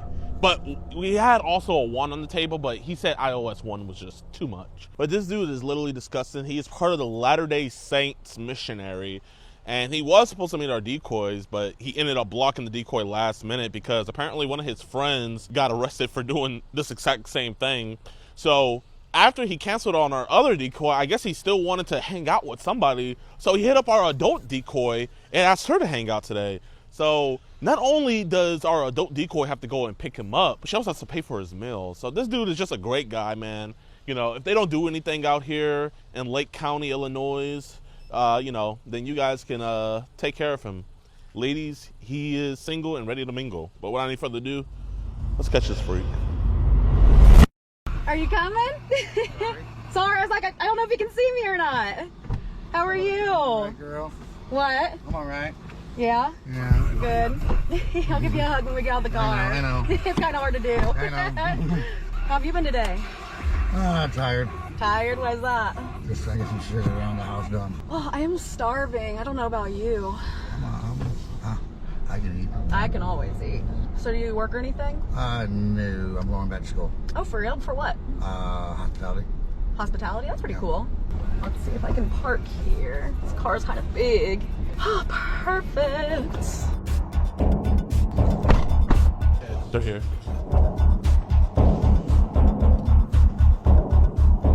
Hey, what's up, Stefan? What's this? What the f is this? We know you hate child predators and love what we do, but sadly, the same can't be said for others. Join today on EDPWatch.com, and for only $4.45, you can help support us locking these monsters away. You'll get access to uncensored chat logs, cool disgusting audio calls, and never before seen and early access to new videos. You'll be entered into monthly giveaways, get 50% off all merchandise, and get a chance to do an IRL catch with yours truly, DeMarcus Handsome. All on EDPWatch.com. Hey, my man, you don't have no knives on you or nothing, right? No. Listen, I want to talk to you about Bella and everything. This is their big sister. You know who I'm talking about? Yes. Okay. I'm not a cop or anything. I'm not gonna get you in any trouble. I know what happened to your friend, but I do think we need to have this conversation. So I said there was no intention of nothing afterwards, and there was no intention of anything. Okay, but blocked, nothing. I'm no interest. No. Yeah, I know you blocked, but you know you did have them order Uber. They got mad. They let their sister know. I'm sorry about that. No, that's fine, man. I appreciate you apologizing, but you know, obviously, I think as men, you know, we got to talk about this. You know. Sorry. So it's up to you. Do you want to talk inside or you want to talk outside? I want to go home. You want to go home? Here, you can go home. You can walk home, do whatever. I'm sorry. Okay. Yeah, I mean. There was no tension, nothing major going on and all that. Okay, so did you send them any pictures of your penis? No. Did he send them it? Okay, but you did say you wanted to f them, right? And originally, yes, but then changed the mind. Okay. So why would you want to fuck a 5-year-old? I've been abused. You've been abused? So I mean, I understand. I'm sorry to hear that. I went through therapy on that, and I just realized something. I just got ties, and I gotta go. Okay. Can you tell me about the man? Because I want to get you knocked out of all of this. I have no. You don't have any. No. Find that hard to believe if we're trying to have sex with a 3-year-old. No, I have no. No. Has anyone ever sent you it and you have to delete it? No. No? So you don't have Telegram or Zangy or anything? No. So if you pull out your phone, right? I have Telegram, but nothing on there, that stuff, no. I mean, do you mind me seeing? As far as I know, there should be on there. I usually don't go on Telegram that much. Oh, it's right there. I don't go on Telegram now. Is it cool if I see? So, because, I mean, I don't want to get scarred seeing that stuff, but I find it hard to believe because you asked her sister for pictures. Pictures with the intention of getting, but didn't get any, so don't care. Because, I mean, do you live by yourself? Yes. You do? Are you still part of the LDS church? Yes. Okay. Because I'm part of the LDS church as well. And you know we don't take kindly to people doing this to children, right? And I mean, I'm pretty sure you know that you can get excommunicated. I didn't know that, no. I'm going through therapy on all that, yeah. Okay, so how long have you been attracted to younger kids? Probably since high school. Since high school? So what's... On and off, on and off. On and off, okay, so it's not... not... Brain, on and off. Could be talking once, and the next thing you know, 5 minutes later, I'm conversating. Okay, so what's the youngest age we're attracted to? Nothing really, it was just thoughts in the brain. Just thoughts in the brain? Yeah. Have you talked to anybody about these thoughts or no? I'm starting therapy. You say you're starting therapy? I'm starting therapy, yes. Okay, when you started therapy, what did you tell them? That I was abused and we're working on it, especially my therapist. So who's this little kid right here? That was that's a friend of mine I met on Snapchat. That's her child. She sent us a whole group of photos. Okay. Did she send you anything happening to her child? No. So nothing happened to her child? No. Okay, so we know what cheese pizza means, right? No. You don't know what cheese pizza means? Like the pizza emoji? No. That's a thing for child. So why did you block the girls before you met up with them? Because I had second thoughts of turning around and not meeting up. So you knew it was wrong the whole time. If you don't mind, here, just kind of just look through and see if there's anything on the Telegram. Yeah. So you did want to have sex with them, but you changed your mind last minute. Yeah. Okay. So can you give me the reason why you changed your mind? I just didn't want to go through with it. You didn't want to get in trouble? Yeah. Okay. So let's say if you didn't get it, let's say you knew if you wouldn't get caught, you probably would have done it? No. You don't think so? No, there was just thoughts. There were just thoughts. Are you around kids a lot in the LDS church? No. Have you ever had allegations, like any kids ever say anything? No. No, because this is really alarming stuff. Do you live in town by yourself, or Yes. you got family here? I live by myself. No family here in Zion? I need the psych ward. You need a psych ward? Okay. That's how I'm feeling right now. It's under pressure right now. You're under pressure? Okay. Well, listen, man, I don't want you to feel like I'm going to hurt you or anything. You don't feel like that, right? No. Okay. Like, I mean, if you want to walk off, you can, man. But, I mean, I think you genuinely need help with this. Do you need help? I'm working on it. I got a team I'm working on it. Okay. So you told them that you're attracted to kids. I've been having thoughts. I just to my therapist about 2 weeks ago. Okay. Getting medication. And what they say when you said that? It's anxiety going on, happening, and we're going to get medicated for that. Okay. Here, I mean, it's completely up to you, man. Cause, you know, would you be willing to come down with us to the police station? No. No? Why not? I don't want to get arrested. Okay. So you don't want to just talk to them, even if you don't get arrested, you don't want to just talk to them about it and tell them you won't do it again? I won't do it again, I swear. I promise. Okay. I promise you right there. Okay. Okay. So, you see? Oh, yeah. Oh, yeah. Oh. Little girl being Okay, so you do have on your phone. Oh, I didn't know. Okay. was in your files. I didn't know. Do me a favor. I would delete it. We're gonna no. Can you just put it in airplane mode for me? It's right there. Airplane mode. I didn't know. It's okay. It's okay. So she's just gonna hold your phone and we're gonna get this deleted. Okay? Is that okay? My pocket, if you want me to, so you see I'm not on it. Is it okay if she gets this deleted? Can she get this? Whoa, hold on. Ooh, hold on. Hey, you're not in trouble. I'm not a cop. Here, you see, you're scaring kids, man. You're scaring kids. Hey, shake my hand. Here, do you have anything in your pocket? No. Here, give me a hug, man. Give me a hug. Look at me, Steven. Say I'm not a monster. I'm not a monster. Let's order cupcakes, but you lied to me earlier saying no photography, but that's okay. I didn't know. You didn't know? I didn't know. So what's the youngest age these monsters are sending to you? I don't know. That's the only videos I've ever had. Okay. But how old did the kids look in the videos? You can't tell sometimes. They're that young? You look 18. Okay. The way you develop. True, but that little girl, she looked like 5 years old. So listen, man, I mean, you're part of the LDS church, man. You know, we're big on forgiveness, right? But what does it take to be forgiven? Repentance, right? So do you want to step away from this stuff? Do you want to show true repentance? Because you can delete it right now, but you know what's going to happen, Steven? It's still going to be on your phone. It's still going to be connected to you. And guess what? You can get in trouble for that. And you don't want to get in trouble for that, right? So do you want us to get it professionally deleted so that way you don't have to worry about that? I get it covered. You got it covered? Yeah. Okay, who's going to cover it for you? I got a guy in Gurney. Okay, Gurney. Okay.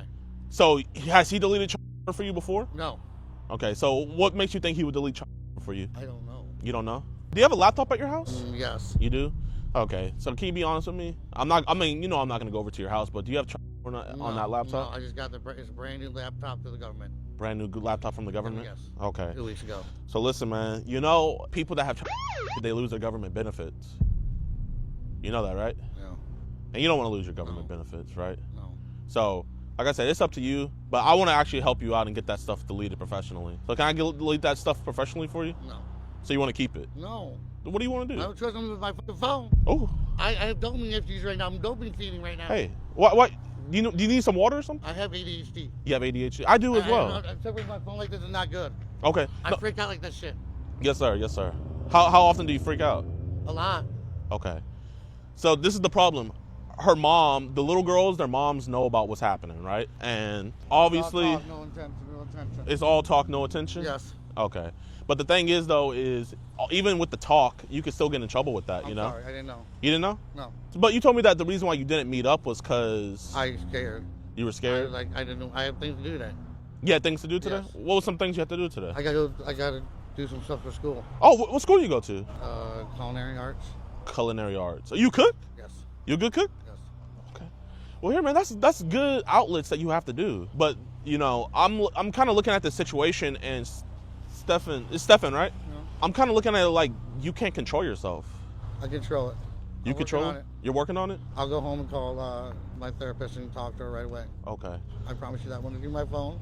Yeah, I mean, you could go and get it, but one thing I want to ask is the mom wants to talk to you. Do you want to talk to the mom? I want to say, I'm sorry. Huh? You want to tell her you're sorry? Person, no. I don't want to. No, I just want to say I'm sorry, that's all. Okay, I could call the mom and let you talk to her and apologize. I don't want to talk, no. Well, she said that if you didn't talk to her, that she was going to call the cops. Okay, I'll talk. I mean, it's up to you. I'll talk. You'll talk. Avoid cops, yes. I'm going to call her mom. At least get my phone. Yeah. With that, we're just going to set it on the ground for right now, okay? But we won't touch it either. I can't let my phone be away from me. We'll just set it on the ground. Is that okay? It'll just be right there on the ground. I gotta go home. I gotta pee. I gotta go home. You gotta go home? Well, the restroom in there. I gotta take my meds. Do you need a ride to your house? I can take an Uber. You can take an Uber? I can take an Uber. Okay. Well, here, listen. I'm gonna be honest with you, man. If you leave before we're done talking, I'm gonna call the police. So I would appreciate you staying, but obviously you can leave. Okay, well, we'll okay. Yes. So here's the mom. Apologize. Ma'am, I'm so sorry. I didn't mean to. There was no intention to do anything to your daughter or meet up. I'm so sorry. Can you also apologize to her about the feeling? I am so sorry about the Whoever it is, I am so sorry. No, I need more than that. I'm so sorry. I'm mentally unstable right now. Really, I'm mentally Here, unstable. let's- I'm medicated. Medicated on what? I got bipolar, schizophrenic, ADHD, You stand right anxiety here. disorder, and I've been molested as a child. Excuse to meet up with my daughter? Did the guy that did he go to jail? No, we're working on it right now. I got a case going right now. You got a case going right now? Another church, yes. Okay, so if you've been molested, why would you want to do that to someone else's I don't kid? know. That's unacceptable. You don't put those diagnoses as an excuse to meet my daughter. I'm sorry, ma'am. I am sorry. Sorry for what? That you had a lapse in judgment because you've been diagnosed? Right? Is that what you're telling me? Yes. So I should excuse you for trying to rape my daughter because you've been diagnosed with all that? There's plenty of guys out there with those diagnoses that have never touched a kid. Give me another one. Give me another one. I'm sorry. Sorry? I won't contact nobody. I would leave my Facebook at it right now. You have all the messages saved, right? I do. Oh, you do? You haven't gone to authorities yet, right? No, should I? I mean, that's up to him. I don't know. Should she? No, I would never do anything like that again. You guys, I would never do nothing like that. We're here. I mean, I say don't go to the police with it if he lets us get rid of that. But I mean, that's your decision. Do you think that's fair? I think whatever you say is fair. Okay, so I think that's a fair trade. Yeah. You let us get rid of the and then she doesn't go to cops. Can we shake on that? Just pull back up Telegram and then I'll get that done professionally for you. And then here, man, you don't even have to waste your money. I'll get you an Uber. But Mama Bear, just talk to him and let him know, like, just how much is this hurting you. Well, my daughter's gonna need therapy. I'm sorry about that. Yeah. Well, pizza's here. Stefan, you're not gonna talk to 5-year-olds anymore, right? No. And you did say you wanted to have sex with them? In the beginning, but there was no intention all in my brain. Okay, and there's on your phone, right? That by accident, I know how it got there. Okay, can we show the cop the that we're gonna delete? Yes. Okay. It was on there. What are we doing here? So he has on his phone that he wants to get deleted. Turn that off.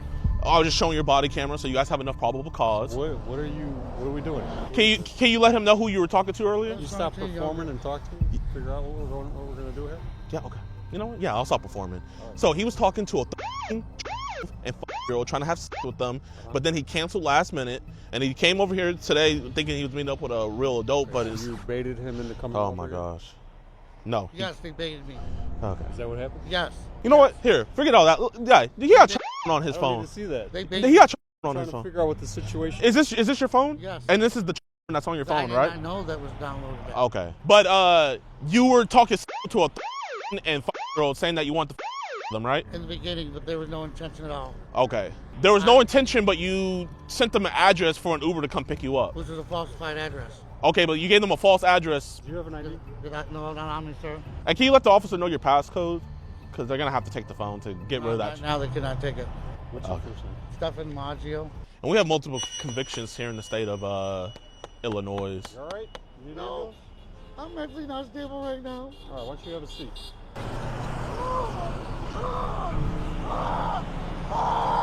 Officer, I just want to brace yourself. So he did show us the on his phone. This is a video of what seems to be like an 8-year-old girl being raped. And he has multiple other videos on his phone as well. The other officer, he's got mad at me. I was just trying to give you guys enough probable cause. And he was talking to our 13 and 5-year-old decoy. You said no cops. We just stopped. You baited me. You look out for the kids, Steve. I understand, but there was no intention of nothing. Sorry, you wanted us to... I've been as a child. I've been messed up my whole life. I have schizophrenia, PTSD, anxiety. Here, just hold that. I'll give him the whole spiel. So pretty much what happened was... Steven, I think the way this is going to go is you're probably going to take a ride with me. We're going to go talk with some detectives for a little bit and figure out what's going on here. That sound good? Yes, can I have my phone with me? Yeah, we'll take our phone with you here. Do you have are you on any kind of medication? Yes, I am. What kind of medication you on? Gabapentin, muscle relaxers, Adderall, Xanax. Do you live by yourself? Yes. Can you get mobile response out here before I talk to you guys? You want mobile response? Yes. Yeah, we can. You know, you're talking about crisis interventions? Yes. Oh, I okay. feel like going to the hospital or something. A little bit, yeah. Oh, you're feeling Now? To a point, yes. But I don't know. Do I want to go through it? I don't know. I'm not that. You're not that. I have the thought. I never had the intention. Okay. Well, I gotta do my job. I gotta have understand, Baker, the ambulance come over and take a look at you real quick. If you don't want to go with them, you don't have to go with them. You gotta tell them. If you feel like you want to talk to somebody at the hospital, that's your right to do that.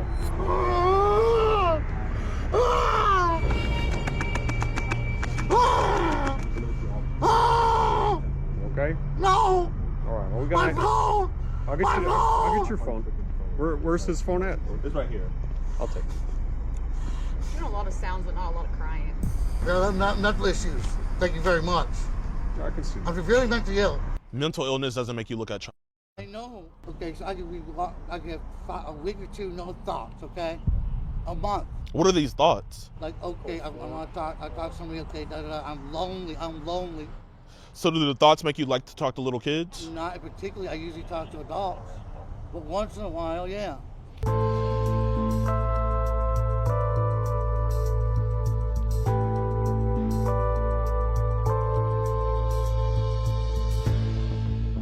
I didn't mean to be curt with you back there. I don't want you to. I don't want you to think I'm. Dynamic situation. I need to get everything that I need to do. What I need to do here. Yes, sir. Sir, I don't want you to think I was just doing this for content. The reason why I was asking him those particular questions is because for you guys to ask those questions, obviously it has to be Mirandized. But if I'm asking those questions and he's admitting to that stuff, not only to get it on your body cam, but that's just giving you more probable cause to do your job. Sure. You know, we take our job very seriously, and you know, I appreciate you apologizing, man. Yeah. We're off to a good. Yo, what's good, YouTube, man? I hope you guys enjoyed this catch. If you did, be sure to hit that like button, subscribe, and share. Now, let's get into the update on Stefan. So, Stefan was arrested by the Zion police station, but the crazy thing about it is, I was told on scene that he was going to be arrested, but no. Even though the cops on scene, seeing the CP for themselves, or you know what, I'm not gonna even say CP, the C-SAM for themselves, they decided to, after they took him to the hospital, they let him go and let him go back home. And I had to throw a big hissy fit on social media, and I had to actually have the video go viral for them to finally do their job and arrest him. Like, I just don't understand how the guy admits to it and you see it on his phone, yet you let him go back home. You don't know if he's going back home deleting stuff. You don't know what he's doing. So, you know what? I'm going to just say it right here, right now. El Zion police station. I did not rock with that at all. But I am happy that he's arrested. Those are his charges right there. And also, I'm also unhappy with the fact that they could have easily got him with a bunch of solicitations charges, which could have just made his sentence even longer. But no, they don't want to do that. They only want to do the C-SAM, which is so stupid, bro. You should try to put this dude away for the longest. So, El Zion police station, but W for the fact that he's arrested, man. So I hope you guys enjoyed today's video. If you did, be sure to hit that like button, subscribe, and share. Make sure you guys go check out Falcon Pursuit. If it wasn't for her and her team, man, we wouldn't have got this freak. And I don't really got anything else to say, y'all. But peace. You need to have no drinks in here. Ow. Ow. She got a black eye! Bro, he gave her a black eye!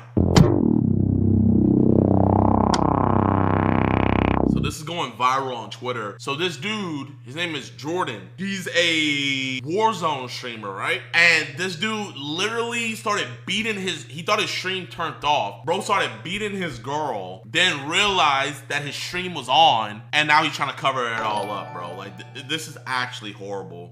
Okay, take it off. Take the lid off. Chill. You need to have no drinks in here. Ow. Ow. Oh my gosh. Why? Just gave her a two-piece for no reason. Ow. It was in here, it was on this, I don't even know how. I turned around and...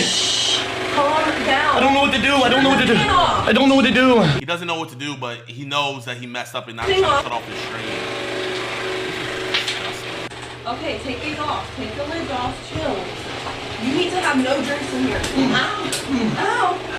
So, that's when he hit his girl, right? Now, this next one is like his response to everything that happened. Bro, he looks like oh my gosh, bro, man. And he has a faith over fear shirt. Doesn't the Bible say, love your wife like Christ loved the church? Where's your faith over fear, bro?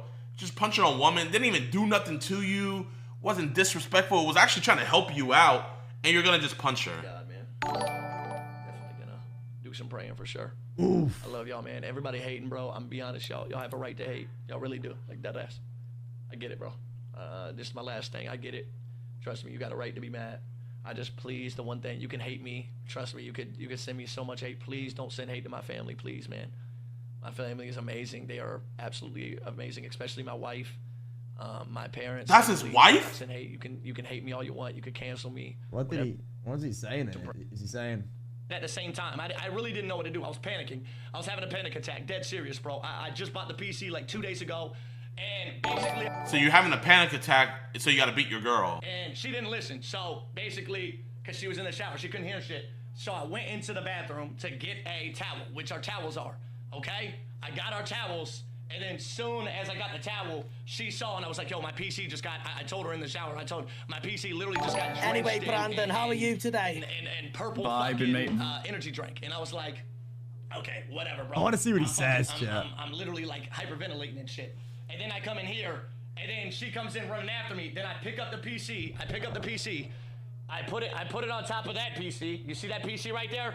I put it on top of that PC. All right, you understand? Let me put it in context, bro. Why is he talking like Jinxie, bro? Let me put it in context, bro. I was freaking out, bro. Having a panic attack, bro. So I had to punch her. I had to punch her, and I hit her. Like, bro, man, talking. Oh my gosh, this streamer voice, bro. I put it on top of that PC. You see that PC right there? I put it on top of that PC. All right, you understand? Let me put it in context, bro. So when she's standing there, I'm putting the PC on right here. Hold on, let me see. Wife, can you come and record this, please? Wife. Oh my gosh, you beat her, and now you're making her work for you. Wifey. By the way, I just wanted before I'm talking about come here. Before I'm talking about everything else, like if I ever did hit her, which she got a black eye, bro. He gave her a black eye. It's like, I know this couple dynamic, bro, man. And I know you guys know what I mean by that. It's like, I could tell that this dude, he's very self-conscious. He doesn't feel the best about himself. I know he's the type of dude, if he got money, he would be cheating on his life like crazy, bro. He would be cheating, and she's pregnant. You hit your pregnant wife because something was going on with your PC. And you're talking like Jinxie. Yeah, that's 50 years. It is insane. I would never hit my wife, and she's pregnant. She would have. Oh, she has a black eye. It looks like you can see like the fucking mark in her face from where he fucking apparently hit her, you know? Looks like she's got a fucking black eye. If Jinxie and XQC had an adopted child. Literally. Nah, but I'm not gonna lie, man. You know, I get it. He's your baby's father. He's probably the breadwinner. You know, I understand all that stuff. But sister, you gotta have some respect for yourself. You gotta have some respect for yourself, and you gotta have respect for your child. If he can beat you while you're pregnant, imagine what's gonna happen when you have the baby, and imagine what he'll do to you when you're not pregnant.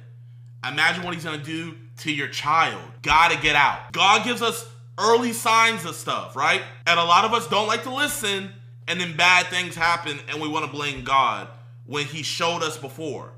My sister, I'm telling you, he showed you your actions. This isn't some like, oh man, he's bad to you, leave him. Oh, like, blah, blah, blah, blah. This isn't some, oh, the internet's telling me to leave my man's side. This is the perfect excuse for you to leave your man's side. The perfect excuse. He's hitting you. He's gonna be sympathetic. He might try to baby you the next couple weeks, start buying you stuff, start coddling you more, start trying to be there for you more. My sister, he does not love you, bro. I could tell. I know this archetype of dude. This is the type of dude, he thinks about himself and himself first. Because no way is he thinking about you if he's gonna hit you while you're pregnant. The first time, it was in the eye. What happens if it's in the stomach next? Get out of that relationship. Stuff on her face. I mean, you can. So you guys can W stream. Literally see, like I have shorts on. There's nothing on. I don't know what else. My sister, I know you're trying to protect him and everything. I just don't know why he would bring her out there when he's. Does he not think we're gonna see that black eye? To say, I mean, I don't know what else to say. And basically, she was trying to help. So can you hold this camera so I can show them? And I basically, with the cord attached, I was trying to pick up this PC. It's easy to say have some respect for yourself, but it's hard for a woman like this to leave a relationship.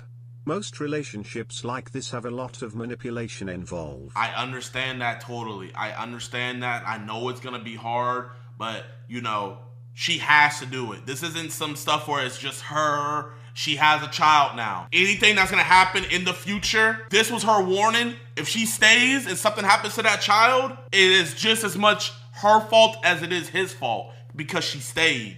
She needs to leave. She needs to leave. Oh, is that a piss bottle? Oh my God. And I was putting it on this PC. You understand? On this PC that I just had. Okay. I think it just shut down on accident. Whatever. So you put it on that PC. She was trying to help me. She was trying to help me right here. It flipped up. I was laying down. Okay, so where did the punches come in? Nobody saw anything. Like it was insane. This. So like this. So where are the punches? Then it got on her fingers. Then it got on her fingers. You saw it. It was in the corner of the screen. By the way, nobody saw anything. Like it was insane. Man saw me use one arm. So is he saying that her finger got caught under the PC? I feel like you're judging, bro. You don't know the full story of everything, so quit judging. I'm judging. Okay. This is what I'm judging on. You need to have no drinks in here. Ow. Hey, I'm sorry. I'm sorry that you don't have eyes at work, bro. You're the target audience that he wants to believe that her hand just got caught on the PC and that's why she was saying ow. Look at that. One, right after you hit ow. Two, ow. The only time you hear that sound is when meat hits meat. That's not no metal, even if it was something no. He hit her, and you're saying I'm judging. He hit a pregnant woman, coming up with this lame excuse. Motion and thought I hit her. Like, it's insane. It's insane. Listen to his story, chat. I'll show you the clip. Hold on. She had her fingers right here. She had her fingers right here, and she literally, that's when she was like, she couldn't get it on the PC. Lying. I pushed her, and she. Where's the faith over fear? Where's the faith over fear, Jordan? He literally was saying ow because of the fucking shit was on her fingers. It was. Okay, so this is what I'm trying to figure out. Then why are we hearing smack? If the thing was on her finger, why are we hearing noises? After we see you doing motions like this, we're hearing noises. Bro, man, this is some pred level explaining going on. And whoever subbed this day, unless it was a reoccurring sub, bro gotta get out of here, man. It was literally on her fingers. This lies. I don't know how much it weighs, but it was on her fucking fingers like this. Alright, chat. So she's saying it was on her fingers, and that's what she's saying, ow. And then watch the clip, chat. Like, watch the fucking clip. You need to have no drinks in here. Ow. Does that sound, yeah. She's just giving him advice on what to do. The way I'm seeing it, his PC's open, and he got piss bottles everywhere. She's giving him good advice. Bro, if a grown man raised his voice to my wife, let alone my pregnant wife, I'd be locked up. I don't get this. He don't love her, bro. That wasn't even a slap. That was What's a punch. the hand motion? You need to have no drinks in here. Ow. Hey, wait. Am I tripping? Like, where he's reaching? Like, because if she's standing this way and he's reaching that way, that would be her left eye. And that's the eye that has the black eye. And it's up. Oh, yeah. He hit her in the face. He hit her. Like this. But I wasn't even He got sugarcoat that shit. Bro thinks we're stupid. And it went just like that. If I'm her dad, if I'm her brother, if I'm her cousin, uncle, any male figure, even if I'm a female figure in her life, her mom, her sister, anybody, after I see that clip, I'm pulling up to their house, I'm packing her bags for her. And if he tries to stop, I'm gonna be like, either you get the fuck away from me, or I'm sending this to your local police station right now. And watch how fast he fall back. Watch how fast he fall back and not chase after her, not even say a word. Literally, I didn't do anything to her. Like, which is kind of crazy that y'all are saying that I abused her, which is a crazy stretch. You can hear, you can hear the grunts when he did it as well, chat. Chat, can you get homie emo off, please? Can we get emo off? So any questions y'all have, chat, any questions for her? Because y'all are saying she's abused and everybody's checking up. By the way, last thing I'm going to say before I leave. Chat, I get where y'all are coming from. The people that are trying to be defensive, I get it. If I saw somebody and getting abused, then exactly. Then who the fuck did you slap? I'm not. I swear on my life, on my soul, I'm not a. Oh my God. On my life, on my soul. Faith over fear. We are in a happy relationship, a very happy. We're literally married, and we've been together for 5 years. Whoa. Trust me, if there was something up, our whole family would know about it. I'm telling you. Whoa. Guys, hey, we're literally married. We've been together for 5 years. How could I possibly hit her? Bro, people would have known about it way sooner. Hero saying ow, ow. I'm telling you, we are in such a happy relationship. She's gonna be talking about herself, by the way. I'm gonna be out of the room because I want y'all. I don't want y'all to think I'm being like that. The skin contact that you guys are talking about, where you're hearing it, Jordan was so freaked out in that situation, and I love him, and I've been with him for 5 years. Like, when Jordan flips out, like, I mean, y'all have seen him many, many times. I mean, if he punched me, I mean, it would be very obvious. Yeah, it would be very obvious. She probably put some makeup on there too. I'm very pale. It'd be very obvious if he, like, literally hit me or something. So. Someone in the chat said you're an idiot too. She's an idiot right now. She is an idiot right now. And when I say that, I'm not saying that like as something derogatory. She's purposely making herself stupid. When you're in an abusive situation like this, your brain does that to you, you know? Your brain doesn't let you think critically or clearly. She is desperate and sad. It's a lot, bro. She's purposely putting herself in a psychosis. She's purposely doing this for herself. But not willingly, though. I mean, bro, if you're with someone for 5 years, you're gonna try your best to be with them, you know? You're gonna try your best. I get it. I get it. I get it. She's not in a clear headspace right now. She's thinking stupid. That's why I said before, she needs a family member or a friend, someone on the outside to think clearly for her. Sometimes when we're in situations like this, like if you're going through relationship problems or something like that, you can't just think about it yourself. You gotta let an outside source, hey man, this is what's going on in my relationship, blah, blah, blah, blah, blah. And then after that outside person talks, you need to listen to what they say because they have the most unbiased opinion on what's happening. And you know the crazy thing about it is he probably manipulated her into believing this stuff. She probably doesn't even think, truly in her heart of heart, she probably doesn't even literally think that he hit her. Because he probably did some, you know who I am? I feel bad. I genuinely feel bad. I don't know what her name is or anything like that, but if I had got word that a family member was doing their best to like get her out of that situation and they needed some help or something, I would not mind, you know, trying to help or donate or whatever. But I hope there's no GoFundMe's or anything right now, man, because I'll say this, I can't and will not donate to victims anymore until I clearly see they're trying to make a clear path to get their way out, and here's why. You guys might remember this, we had a catch 2 years ago. We got this guy named Joshua Bader. And his wife, she was really sad, everything. She was like, I don't know how I'm gonna pay our rent, blah, blah, blah. You know, with him arrested, and now I have to go find me my own place, like all this stuff. And I felt so bad for her, right? So me and Alex, we donated $10,000 to her out of our own money. Come to find out, she used that money to bail him out. And the only person I can blame is myself. And I look back on their Facebook page, she's still with the man. I would even advise people don't even make a GoFundMe right now, man. If there was a GoFundMe made for her, that money is just gonna go straight to bro. He's saying that she's not saying he did it either. What I normally look like all the time. Like, I have watched my mom go through domestic violence when I was young. Like, I would never. They have not even. Saying is like, you guys can. Do y'all understand? Hold on. Do y'all understand? Like, bro, interrupting her.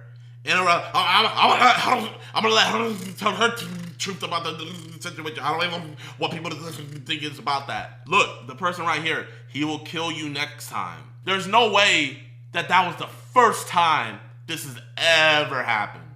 In 5 years, he did it so casually. So this is something that's probably been going on for years. I wouldn't be surprised. A family member needs to come in and get her. If she doesn't want to be got, don't save her. But keep a close eye on that kid, and you find out anything happened to that kid, boom. Because the thing about it is, with domestic violence cases, if you have no victim, you have no case. There's a lot of times where like cases are about to go to trial, but then the victim will change their mind and be like, actually, no, I don't want to press charges on him anymore. And they have to drop the whole case.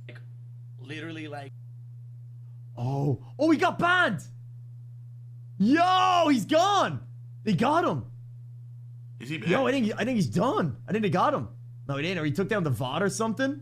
Wow. Oh, he took down the VOD.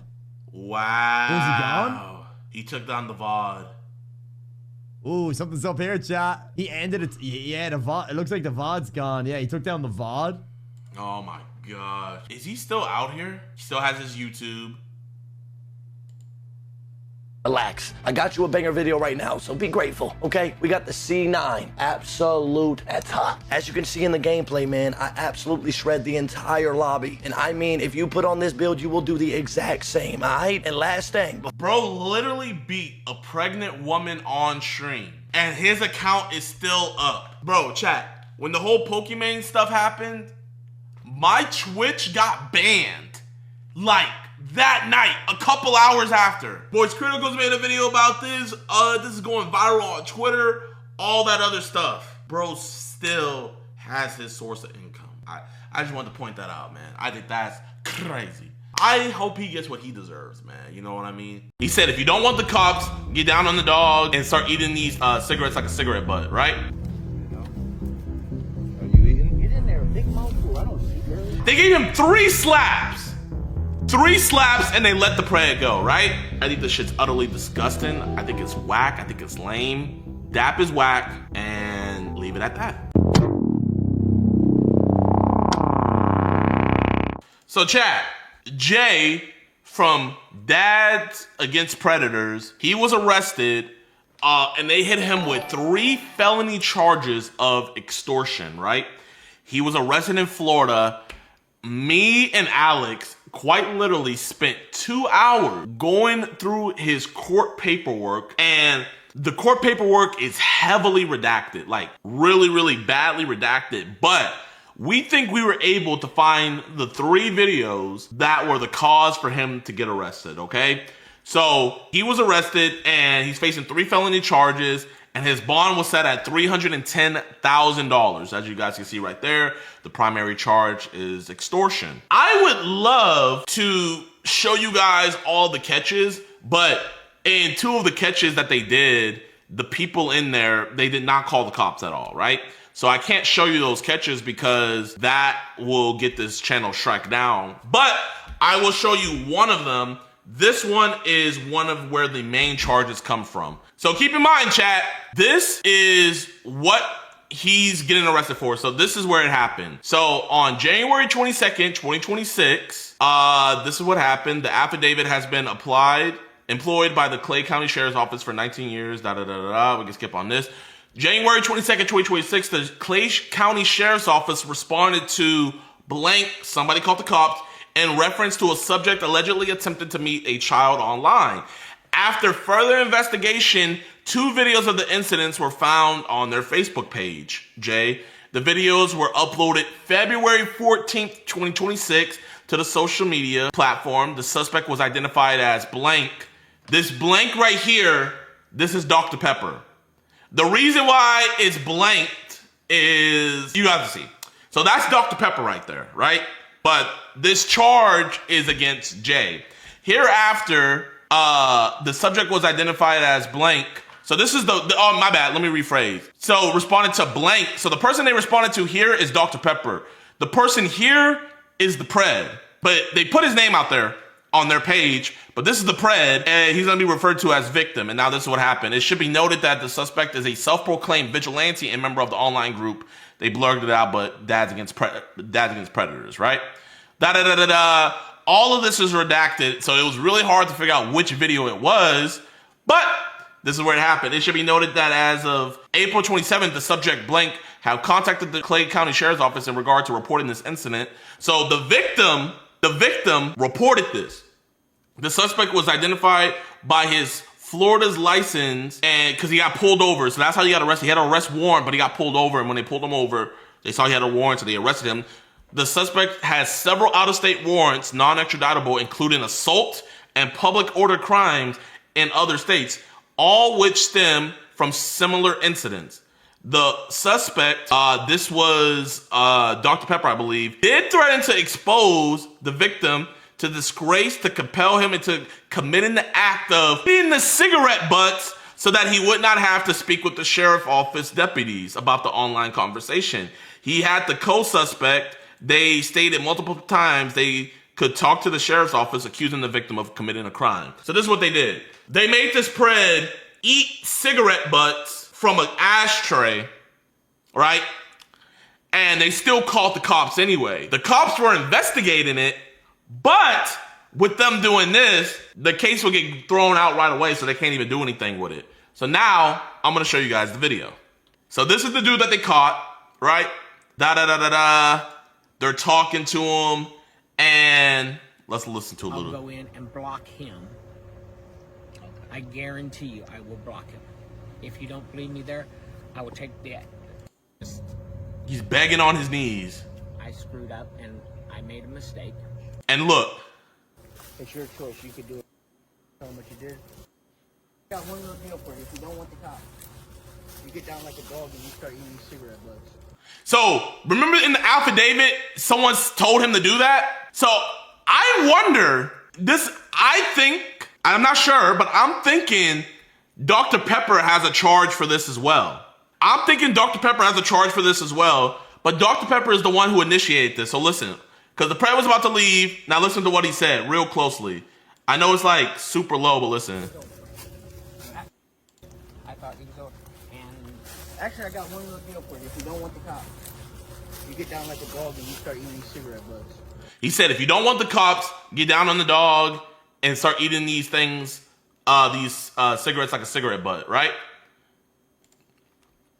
Remember, Florida extortion is a criminal act where someone maliciously threatens another person with intent to obtain money, property, or financial advantage, or to compel them to do something against their will.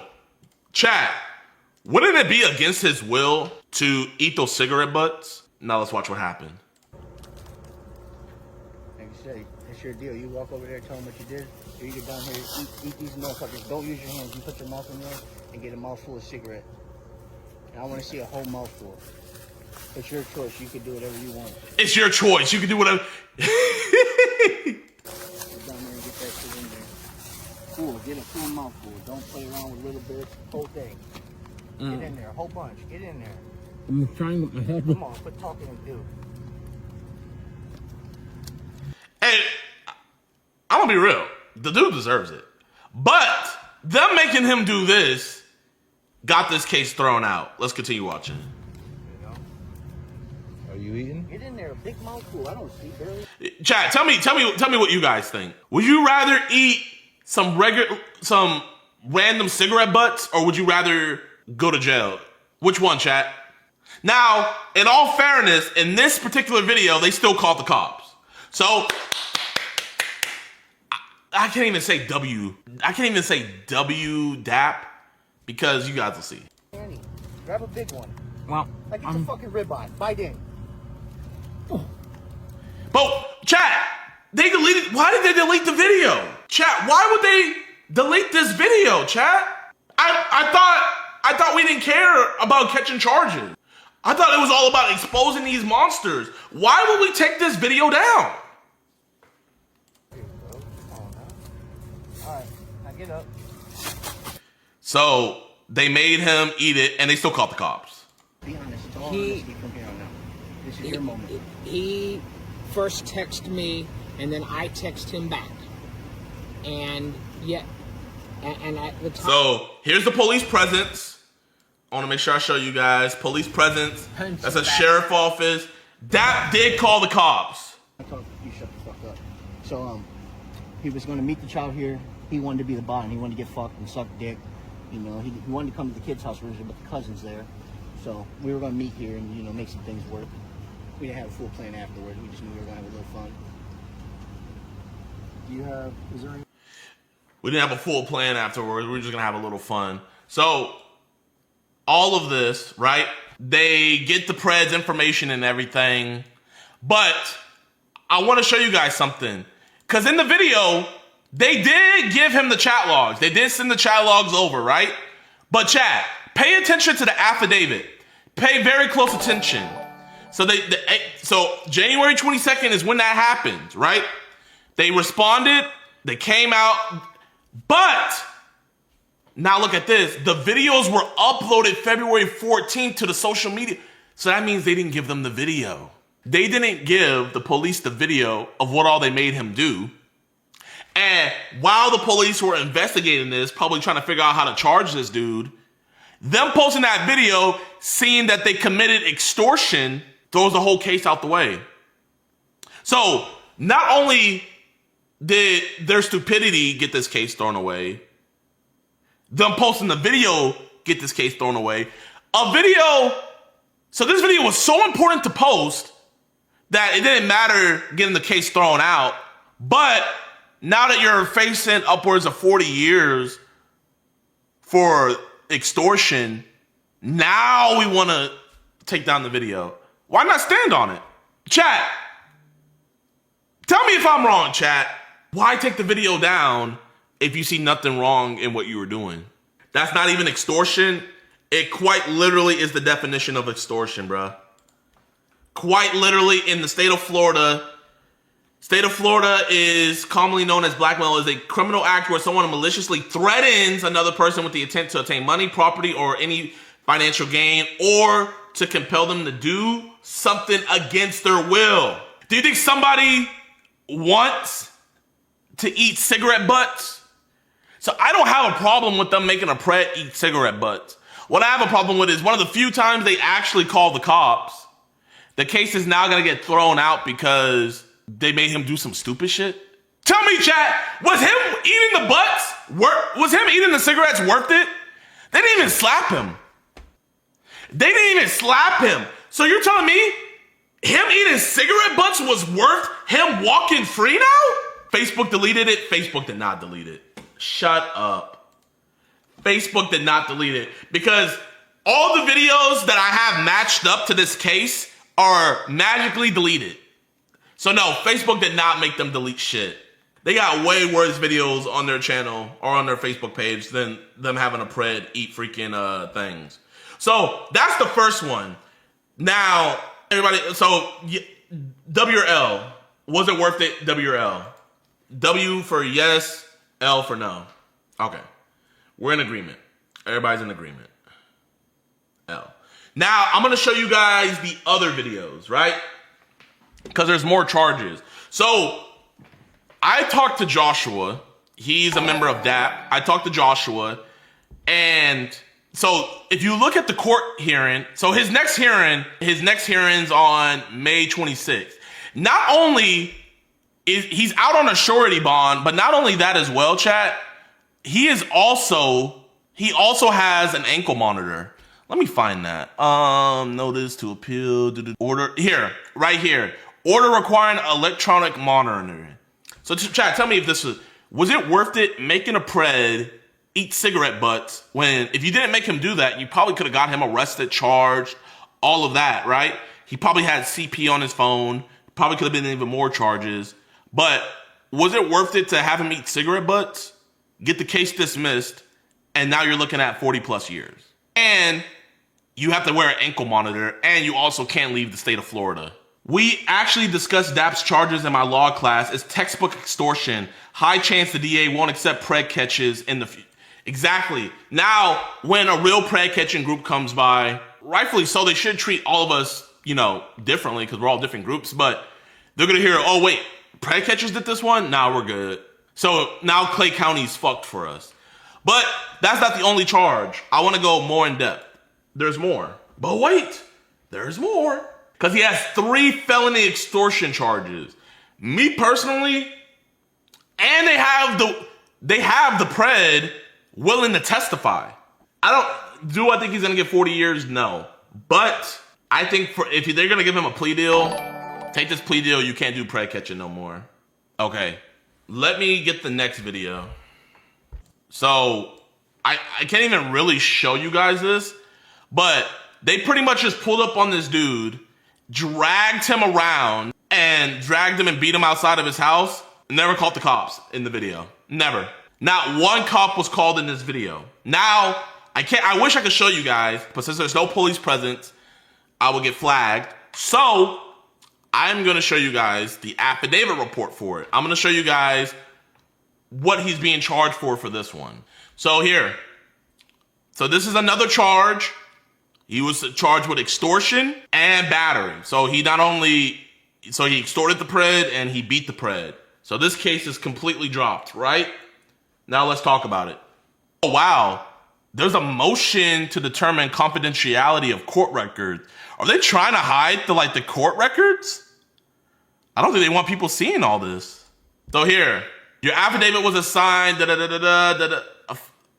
Okay, so here, on March 27th, 2026, the Clay County Sheriff's Office was advised of a video circulate. So listen, chat, listen to this, bro. Listen very carefully to what you hear.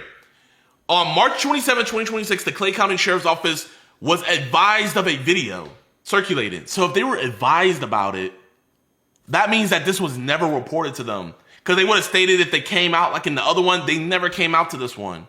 They didn't come out, they didn't investigate because they never called the cops. So the only way the cops found out about this is somebody reported it. Or they found it themselves on social media. But it looks like somebody reported it, right? Now look at this. The video was shared on several Facebook pages titled Brit Hurdle. I have the video. I can show you guys. From Fleming Island, Florida, and was shared from Facebook page Jay. It should be noted that Jay is a member of the online group Dads Against Predator, who targets subjects online who he believes are attempting to meet with children for sexual activity. Cornicom posts encounters with the subjects on various websites, and then his website right there. Due to the investigation, so they're saying this is all redacted. But on March 27th at 13:30, contact was made with the victim at his residence. During the interview, the victim was advised. So this is when contact was first. This is when the authorities talked to the guy himself, and then they were saying how they know about him. Now I'm gonna show you guys this video. This video is on their website, so let me pull it up. Okay. So chat, this video here, they met him at Walmart, all that. Chat, gave him they gave him 3 slaps. 3 slaps and they let the prey go, right? 3 slaps, they let him go. They walk him to his car, he gets in his car and he drives away. I'm gonna start it here.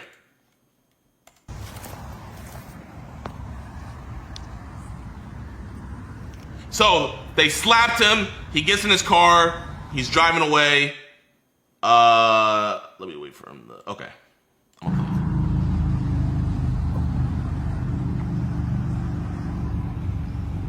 At your Middleburg Walmart. The police would not have arrested him. They would have let him go. Yep. But he just got his ass smacked the fuck up, didn't he? Damn right. Damn right.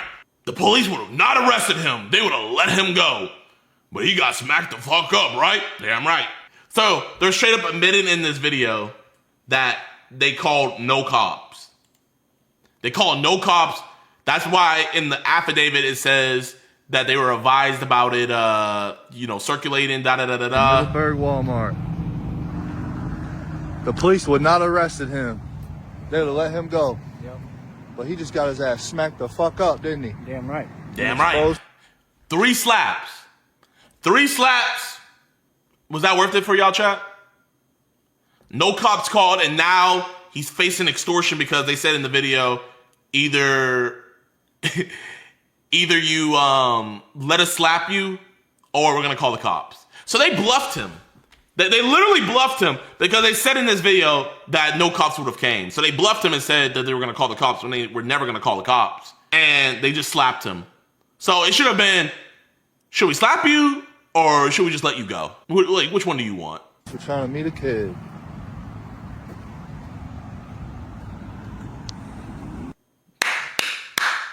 Justice. Justice was served. Because of those 3 cases, he is now facing 3 felony extortion charges. And if convicted, he's facing up to 47 years in prison. Me personally, I don't think it's worth it. I don't think that's worth it, chat. But now, this is where it gets even crazier, chat. Chat, this is where it gets the craziest, right? There's a guy who's a part of DAP. His name is Bert. If you guys remember, I had a big back and forth with him last year on Instagram. So this happened back in 2023. And the DA's office, the prosecuting office, called out DAP. So it says, Mount Clemens, Michigan on Thursday, March 30th, 2023, Cenat Kelmaji, 26 years old of Sterling Heights, was arraigned on 8 counts in connection with luring a 13-year-old girl to a supermarket for sexual activity. So this dude, 26 years old, was trying to meet a 13-year-old decoy, right? He was arraigned, all of that. The DA was going to take the charges. It is alleged that on Monday, March 27th, 2023, Kalmaji attempted to meet with who he thought was a young girl to engage in sexual activity after meeting on an internet site. A member of the group called Dads Against Predators, this member is Bert, was actually posing as a young girl. Kimaji set up a meet with who he thought was a young girl, but 2 members of Dads Against Predators confronted him instead. The police were called and Cenat Kelmaji was arrested. So he got arrested. WDAP. So why are they releasing this press release? Let's find out. So they were like, it's a great day. Our community looks out for one another and monitors neighborhood and the internet to keep our citizens safe. So they're even giving them kudos. Kelmaji was arraigned in Harrison. All of that, his bond was set to $20,000, and upon release, he must not use a computer. The preliminary exam is scheduled for Tuesday. So this is great, right? He was arraigned, all of that. Amazing. Now, you read this article, child sexual abuse charges dismissed after witness don't appear in court. This dude walked free because DAP didn't show up to court. They got the arrest. They got the video. They got everything. But this man walked free. They had him by the balls. So, yeah, I wanted to put that out there, man. So they even when they do call the cops, they still fuck up. They don't show up to court. They make the Preds eat freaking cigarettes and the case gets dismissed, right? Or they'll just straight up just slap them and then not call the cops at all. Bro, DAP have been doing this for way too long. And you know the crazy thing about it is their whole thing, they don't want to get arrested. They don't want to get convictions. They just want to slap Preds. That's all they want to do. They just want to slap Preds. But they get to travel around the United States. So yeah, they might not be around where those Preds are. But now, what about that community? Where you're not doing your best to get these people arrested, what's going to happen to that community? They're going to be stuck with the mess. And now they're going to have a more slimy Pred next time that's going to bring a weapon. So I leave it at that, chat, man. I think this shit's utterly disgusting. I think it's whack. I think it's lame. And I think it needs to stop. And the crazy thing is if any of y'all try calling them out, their fans are just going to call you guys pedo defenders, all of that. But they can't do that with me. They can't do that with me. So DAP is whack. And leave it at that.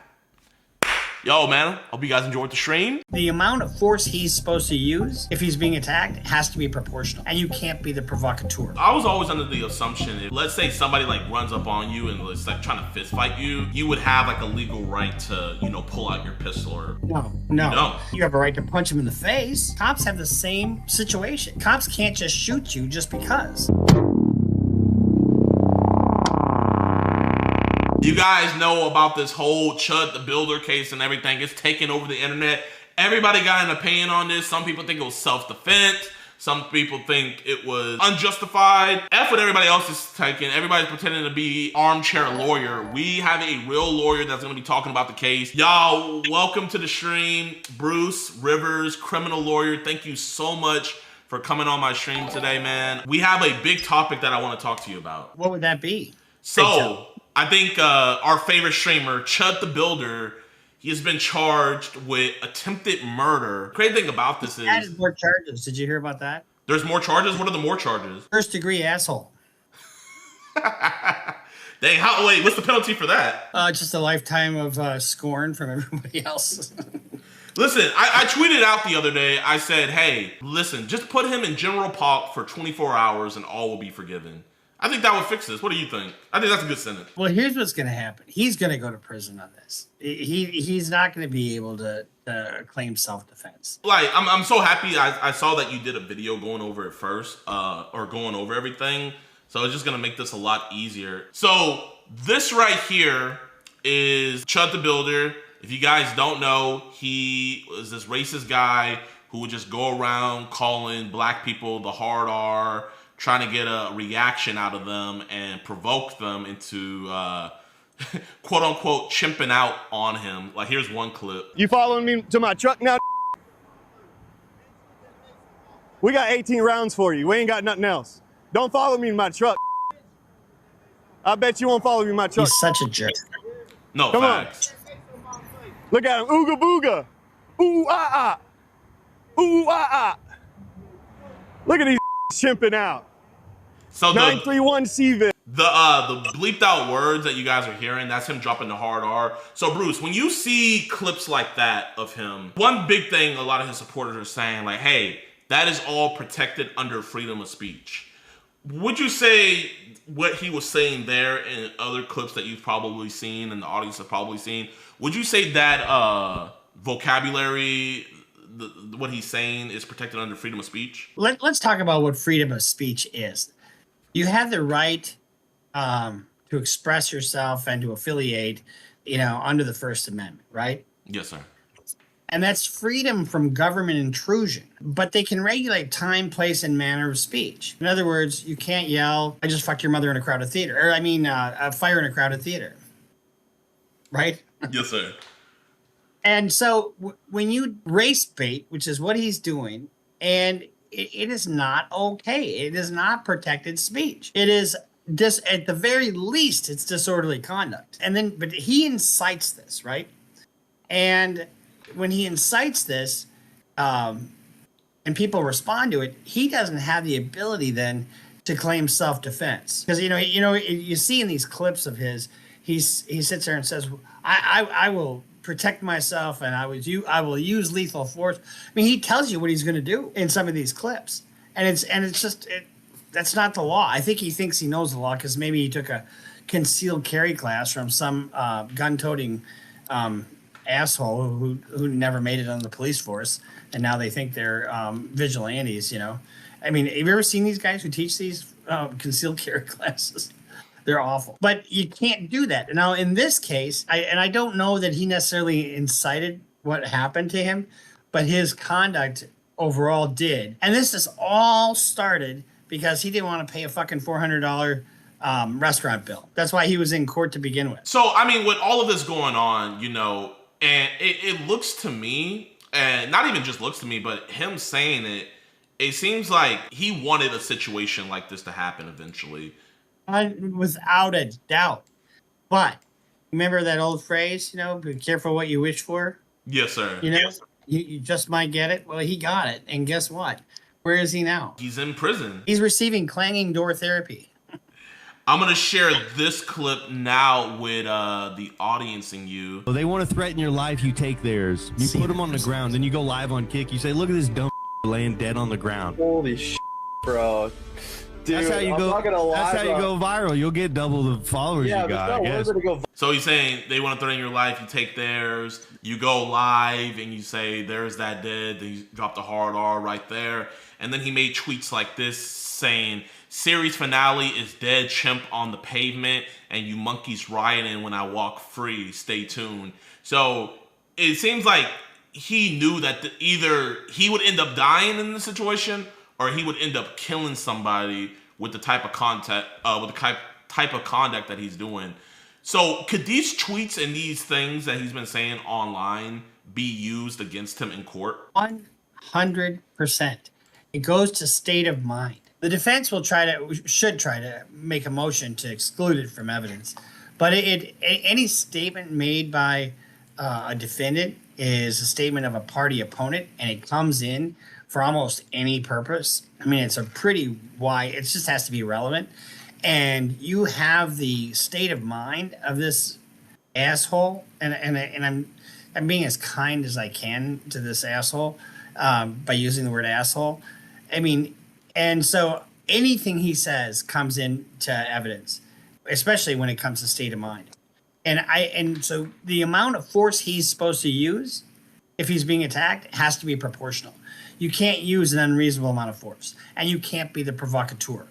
So that's what a lot of people have been saying. Where it's like, let's say the guy who he got in an altercation with attacked him first. I was always under the assumption if like, let's say somebody like runs up on you and it's like trying to fist fight you, you would have like a legal right to, you know, pull out your pistol or whatever.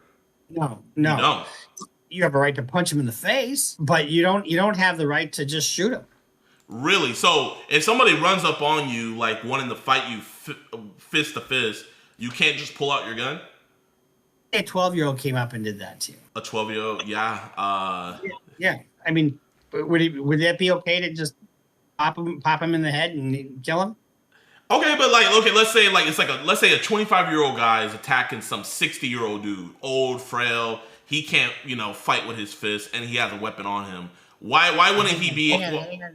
Hang on. I'm 59. Is that a veiled reference at my weak tit? Yeah, let's say that. Here, you're 59. I'm 25. Let's say I run up on you. You cut me off in traffic, and I'm trying to fist fight you, and you have a weapon on you, right?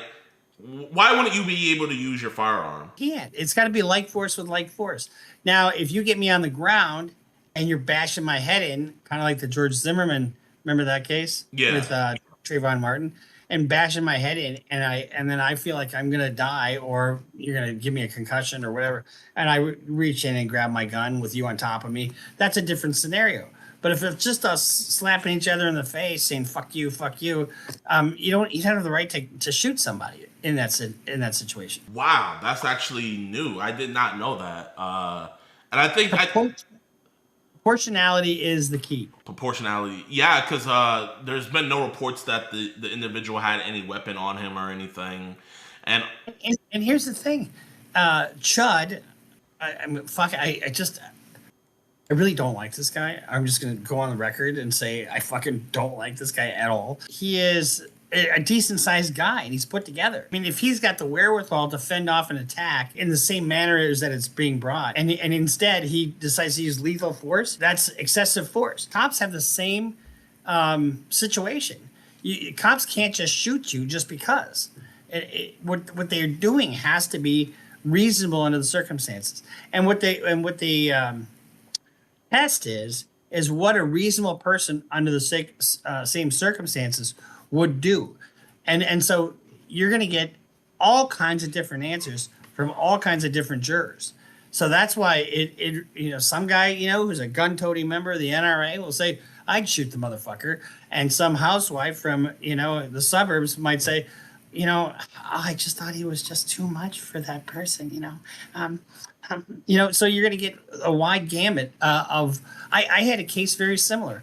My client was being threatened by his brother-in-law, and my client had a back injury, and they had displaced him.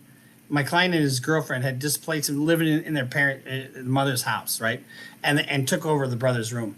The brother went down into the room to look for a game. He was just really fucking with my client, and the client's just standing there with a gun at his side, right?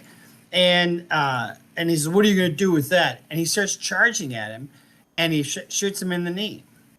And he fucking shot me. He shot me. Well, under that circumstance, it's similar to what we're talking about here. We had an NRA guy said, I fucked the law. He's not guilty. I would do that in a minute, blah, blah, blah. Then we had a lesbian firefighter, law clerk to a federal judge, all same person, by the way. And she was ultra liberal and said he was acting unreasonably. So it really comes down to what the jury would think was reasonable under the circumstances. And that now you have the same situation here. So with this situation, let's say you were Chud's defense lawyer, would you want to take this to trial? Kind of like what I'm seeing. It's a majority white area, small county. I think 165,000 people live there. Would this be something you want to take to trial, or would this be something where, hey, if the prosecutors give us a plea, we got to take that? I haven't seen all the reports, and I don't see what his attitude is. And it would be the client's decision to do that or not. But here's the thing. Geography plays a big part in this, right? This was Tennessee, correct? Yes, sir. All right. Fairly right-wing, fairly conservative. And so what you want fucking racists on the jury. Because I think, wasn't this a black guy that attacked him? Yes, sir. Okay, so you want the most racist motherfuckers on the jury, but you can't really go after that. You have to that's what you want, because you want people of like mind with your client. You get what I'm saying? So the prosecutors would be trying to go for the most probably liberal people, whereas the defense attorneys are going to be going for the most racist people. Yeah, somebody more sympathetic to our client, and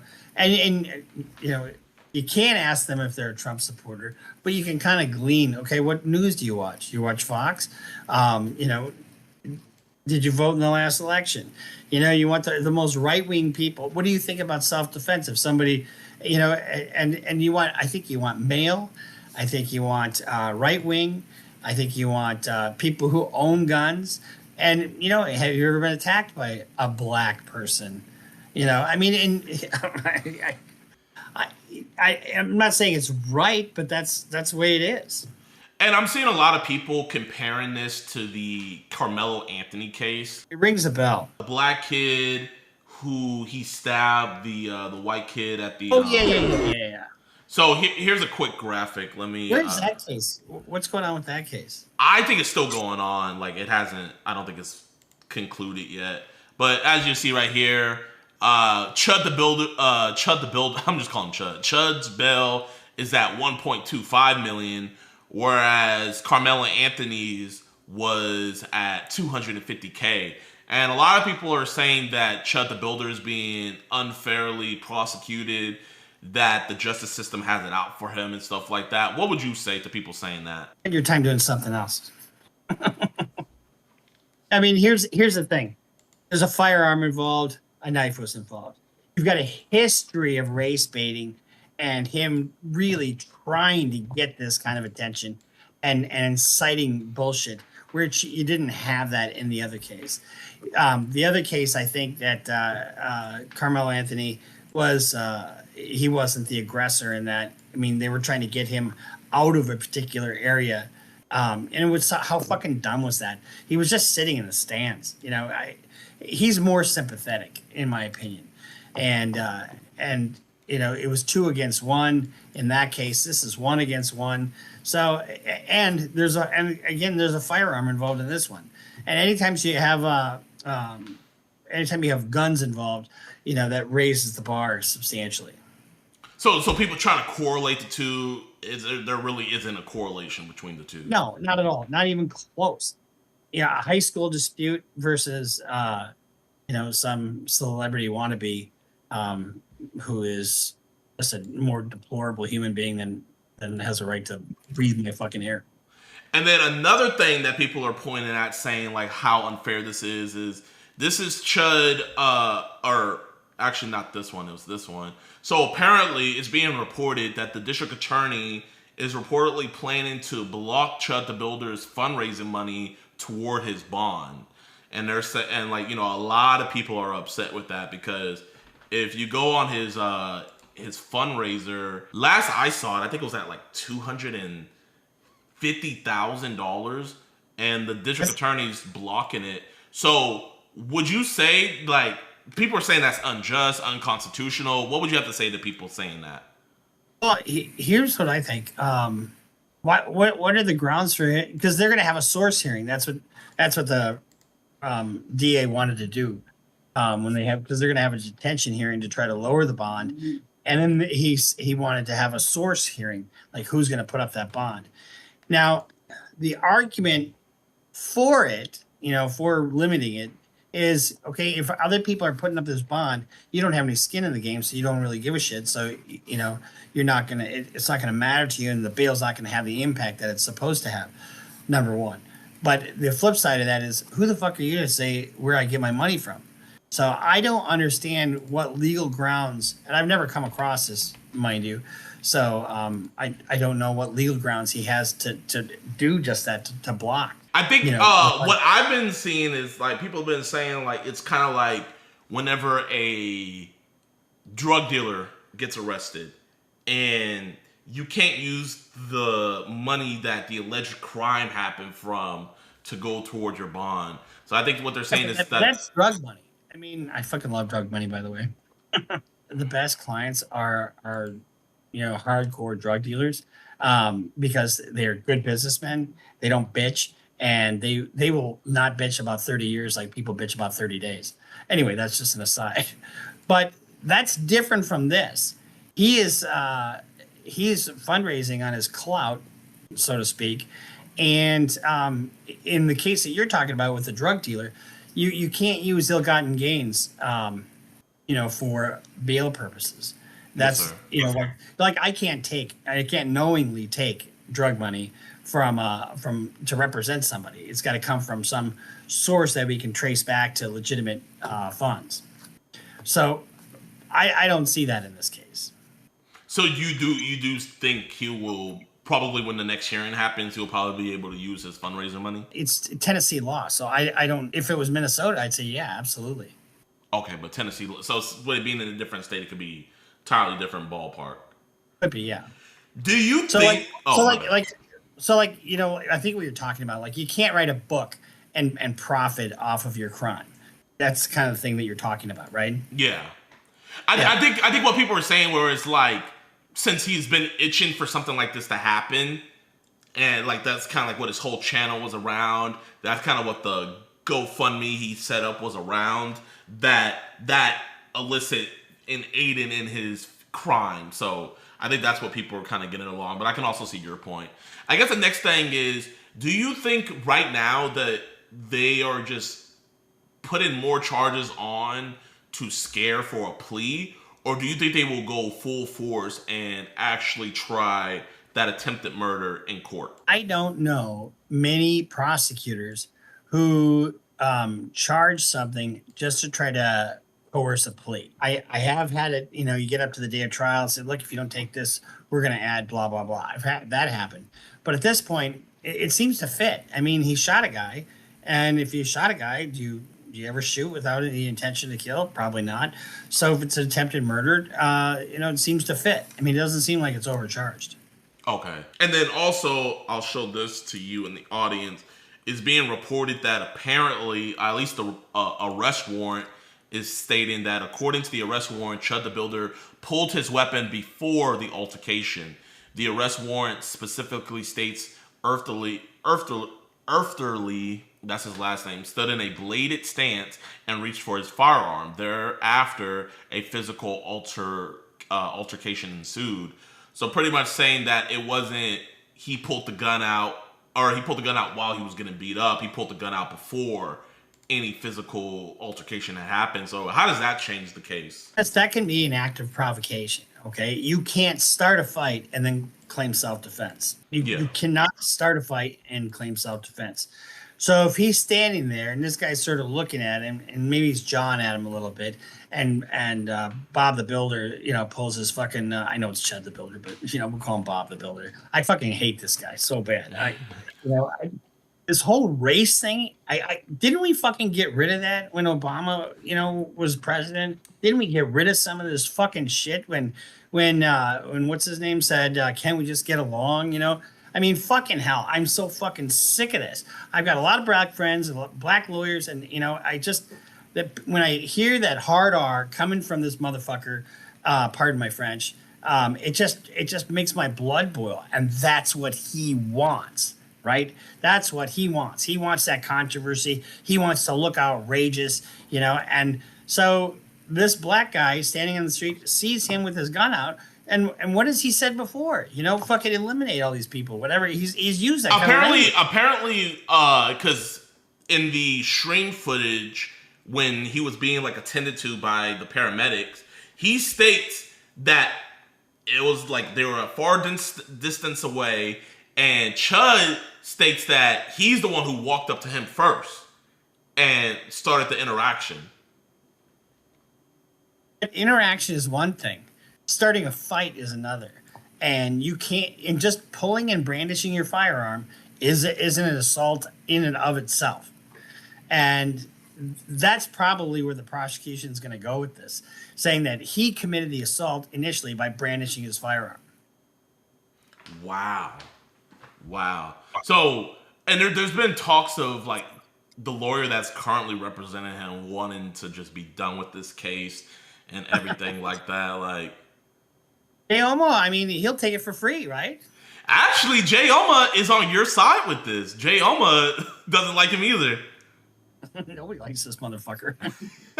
I was surprised. Like, even Jayoma, I was like, damn. Like, Chud the Builder's worse than David. He likes David. Give me a break. Anyway, we don't need to talk about that. But, you know, I just, the world needs more love, not more hate. And that's one of the things I try to preach on my channel is more love and, you know, and be there for your fellow man. Don't be, you know, the Chud. I mean, Chud just almost sounds dirty. But it just, don't be that Chud. Man, I like, it's crazy how this topic divided like the internet, and but it's also shouldn't. It really shouldn't, in my opinion. It fucking shouldn't at all. This is just hard. Is a clean slate. We know this. We know that. Bye. He's gonna go to prison for a little while. How long do you think he's gonna get in prison? Well, in Minnesota, if it's not attempted murder, it would be second-degree assault. It'd be around 36 months or so. I'll bet he gets somewhere between 3 and 4 years. So, but it's being reported that like the maximum would be 56 years. So how could it go down to 3 or 4 years? Nobody gets the maximum. I mean, does he have a prior criminal history? Yes. Yes, he does. Because he was actually out on bond when this altercation had happened. Not from the skipping the bill thing, but from another case. That's why he was at the courthouse to begin with. What's the other case? The other case is something to do with his like baby mama, I believe.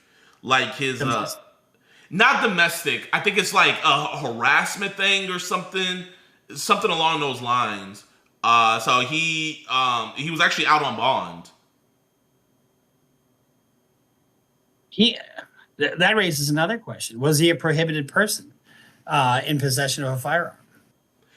I don't think so. I don't think so. I don't think he would be doing all this with him.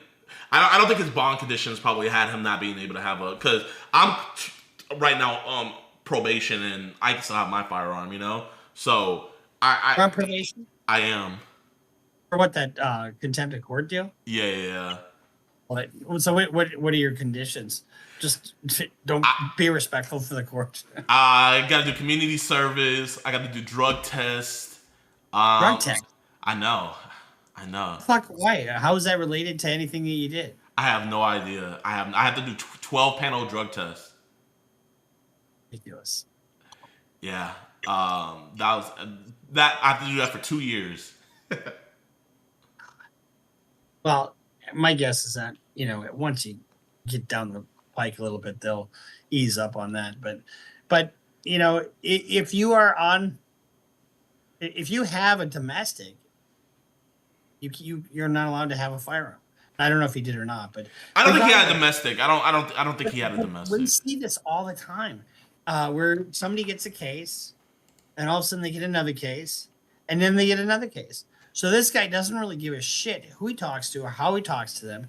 I mean, so he had a harassment case with his ex, and then he doesn't give a shit about the restaurant, so he tries to skip out on a bill, which is probably not a felony. And then now he's got this thing, which definitely is a felony. And my guess is, you know, if he pleads, he'll probably get 3 or 4 years. But if he doesn't plead and they go to trial, you know, he might get 10 years out of this. Wow. He won't get 56 years. And someone in my chat, just Notre Dame, he just brought a great question. Like a big question a lot of people have is, are you even allowed to have a firearm on court ground? I mean, not in, you know, there was a question about how did he even get the firearm to begin with. My guess is one of his people handed it to him after he came out of court because couldn't have had it in the courthouse.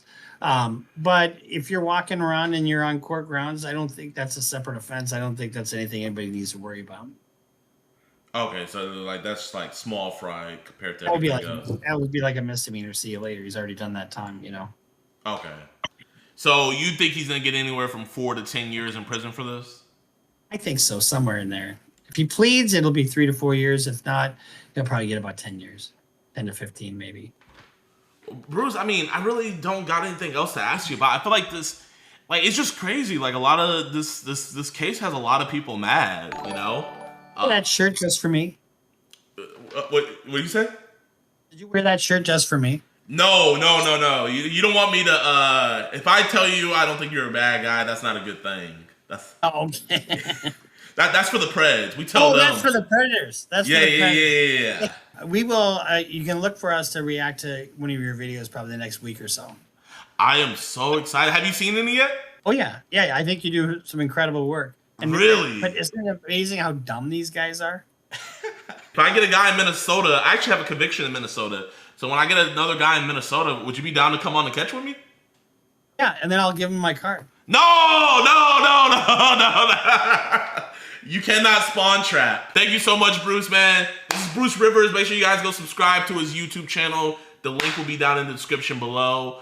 And also make sure you guys stay tuned to his channel because he will be reacting to our pred catches. Thank you so much for coming on the show, man, and have a blessed rest of your day. W Bruce in the chat, y'all. W Bruce. Celeste and David met in January of 2022 when she was just 11 years old. He met somebody at 11 years old? I don't see that being illegal. He amputated her left ring and pinky fingers because her ring finger contained a tattoo of his name. Her fingers have not been recovered. Where did it go? The investigation was incomplete. How is that incomplete? Like, genuinely. How do we know it was David that cut that finger off? What happened in those 20 minutes? Was it a couple gang members that rode up on her?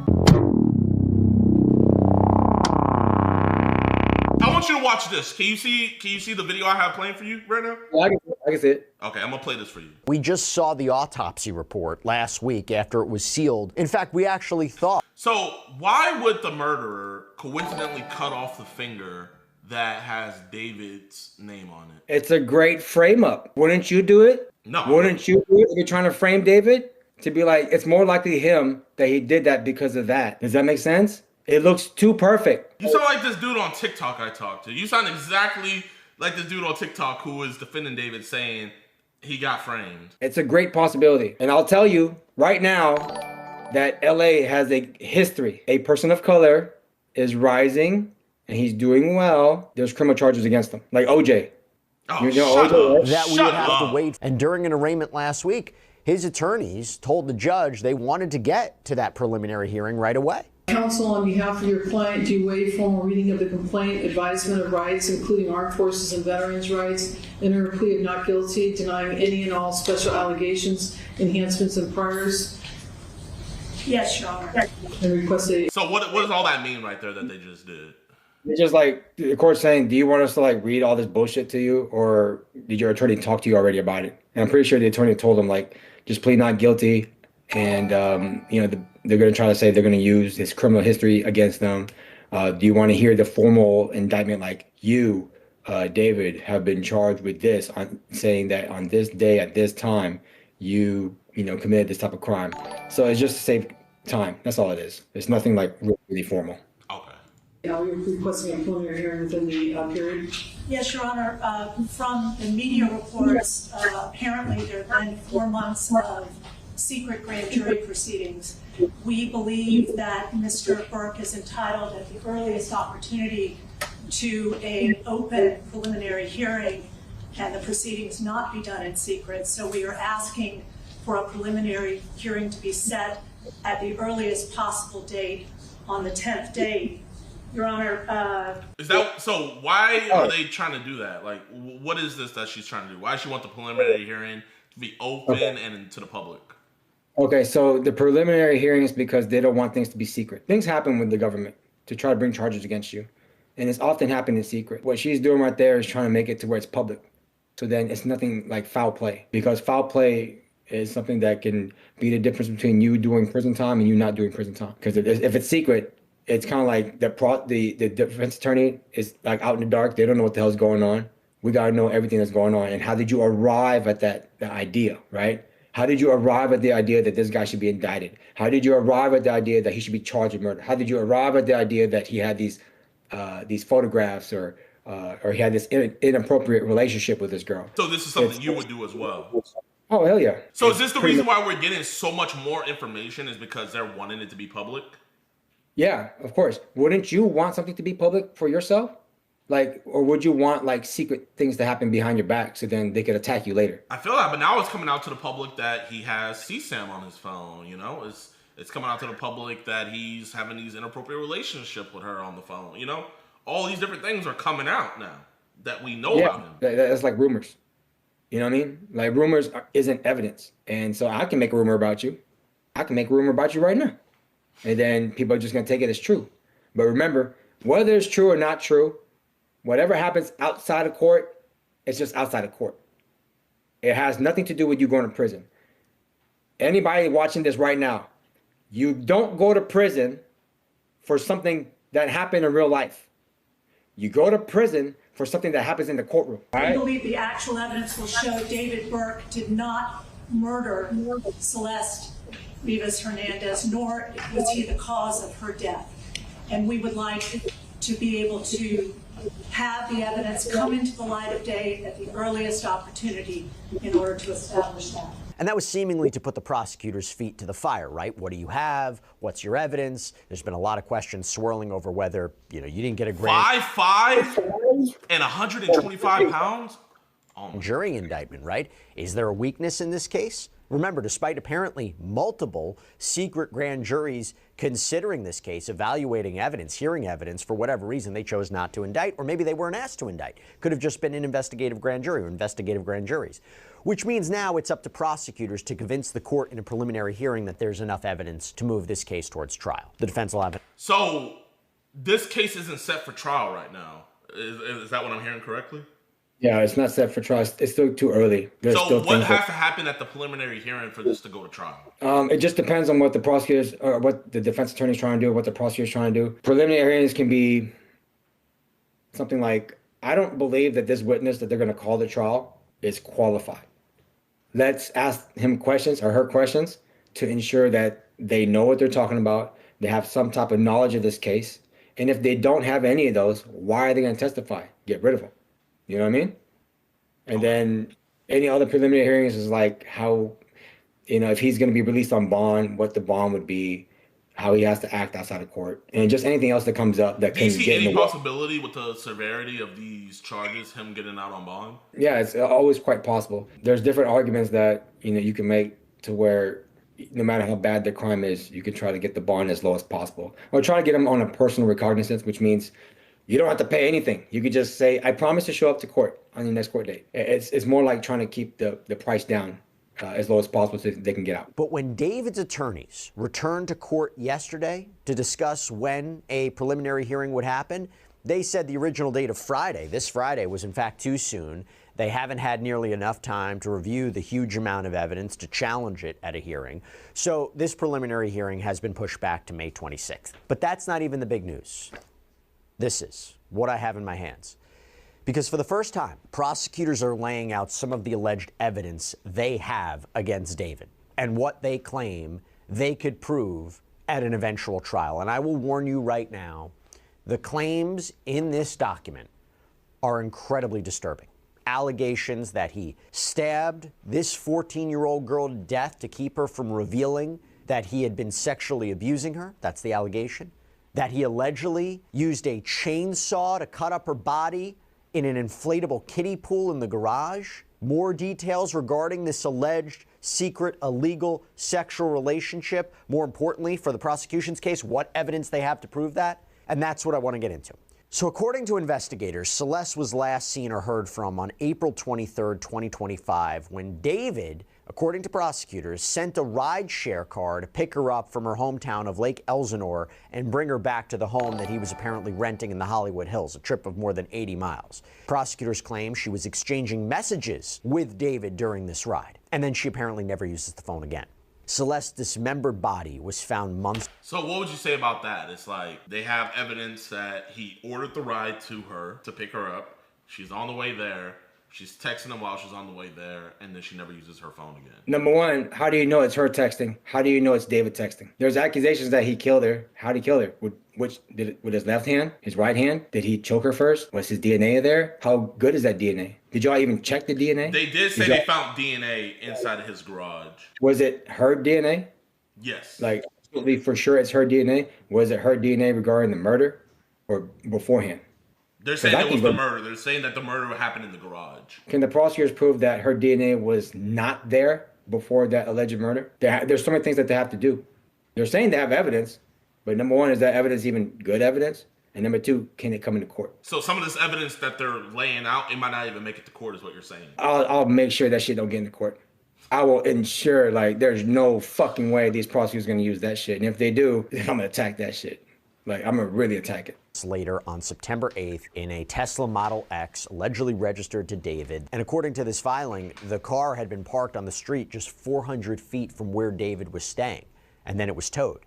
The manager at the tow yard reported a horrific smell, flies around the front trunk, and that's when authorities discovered Celeste's body. According to this document, it's called the People's Brief regarding preliminary hearing evidence, quote, surveillance video and other evidence confirm defendant, meaning David, was the last person to drive the vehicle on July 29th, 2025, before he left Los Angeles on a concert tour. This is a big deal, right? With him being the last person to drive the car? I can see it looks bad, but there's so many different things that could have happened. He could have drove it for a little bit, had somebody else drive it. But they're saying that he was the last person to drive it. That's what they're saying. But do you have the video? Like, I want to see that. Do y'all have the video from the time that he went to that vehicle to the time that the dead body was found?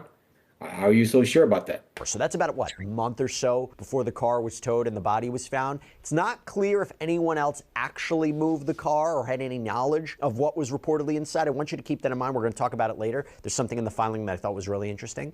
But it goes on to say, quote, at the tow yard, LAPD detectives opened the Tesla's front storage compartment and observed a black cadaver bag covered in insects. Inside the bag, they discovered a severely decomposed head and torso. A plastic garbage bag beneath the black cadaver bag contained the dismembered arms and legs. However, the victim's ring and pinky fingers on her left hand had been amputated and were not found in the Tesla. On September 16, 2025, the Los Angeles County Medical Examiner's Department positively identified the body from dental records as belonging to the victim. But this is the part. So that's pretty bad. So where are we at right now? What's going through your mind right now? Yeah, like, why the fingers? Exactly. Yeah, exactly. Jayoma, thank you. Why the finger that coincidentally has the word David on it? Why? Because it's perfect. It makes David look more guilty. This is good. Chat, genuinely, this level of rage bait is what we're going to see when this goes to trial. So, if you guys are mad right now, imagine how mad you guys are going to be when the trial happens. Imagine. It's going to be 10 times worse how mad you're going to be. That's new, okay? The filing claims that LAPD robbery homicide detectives determined that Celeste and David met in January of 2022 when she was just 11 years old. Is that illegal? Is that illegal? He met somebody at 11 years old? I don't see that being illegal. You have young fans. I am in. We all have young fans. So are you in contact with any of your fans that are 11 years old? Do you have any 11-year-olds numbers that you're not related to? My clients. What 11-year-old do you have their number? They're my clients. I'm representing them on cases. I said 11-year-old. Yeah. Wait, you have an 11-year-old's number?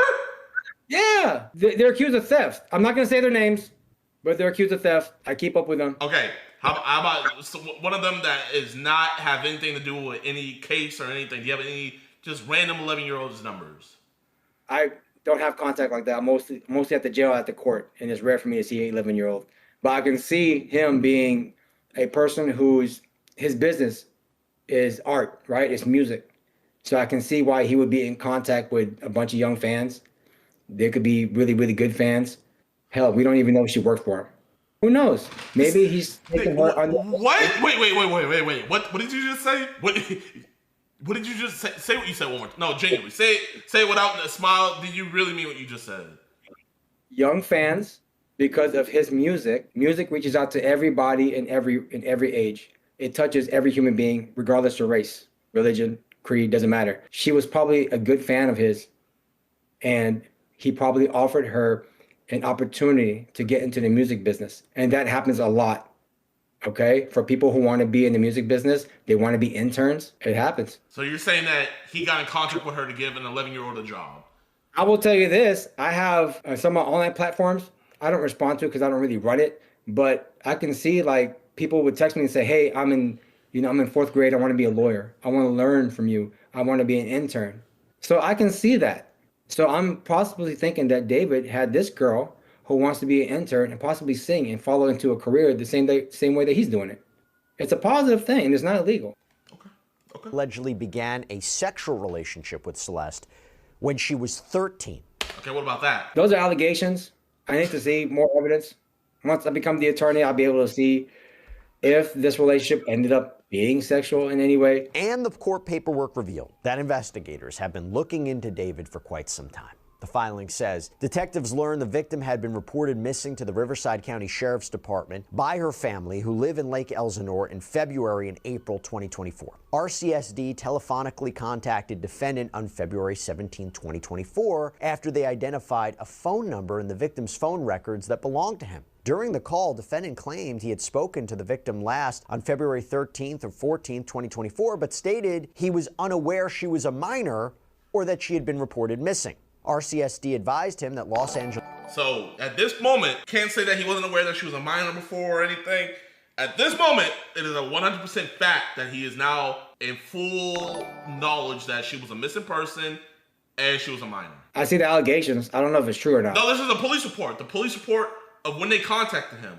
Because all right, let me tell you about police reports. Police reports aren't fact. It's not 100% true. The police person who writes this, the agency, they may have a bias against you for whatever reason. They may have a bias against your race. They may have a bias against your religion. It doesn't mean it's 100% true. So we can't even say the police report is true. The police report is just as good evidence as somebody saying, I think he did it. What if they recorded it on body cam footage? Then what? Let's see how good it gets in the court. Let me see if you guys can even bring that into court. Is it a real video? Are you sure that it is David? Are you sure it's David?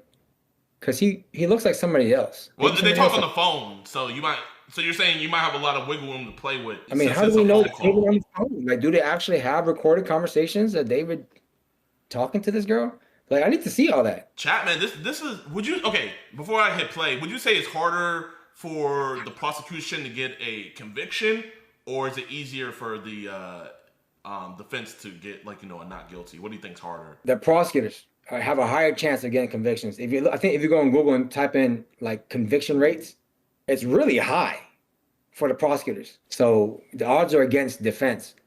That's why, I'm trying to change that. With every case I have, I'm trying to change that to where it's more not guilties. On that day, defendant was living at 804 North Tahini Place in West Hollywood. RCSD requested that LASD conduct a welfare check at defendant's home. LASD deputies went to defendant's home that night at 8:15 p.m. and informed him the victim was a 13-year-old runaway. Defendant again claimed he was unaware she was a minor and he had only met the victim once in person in November of 2023.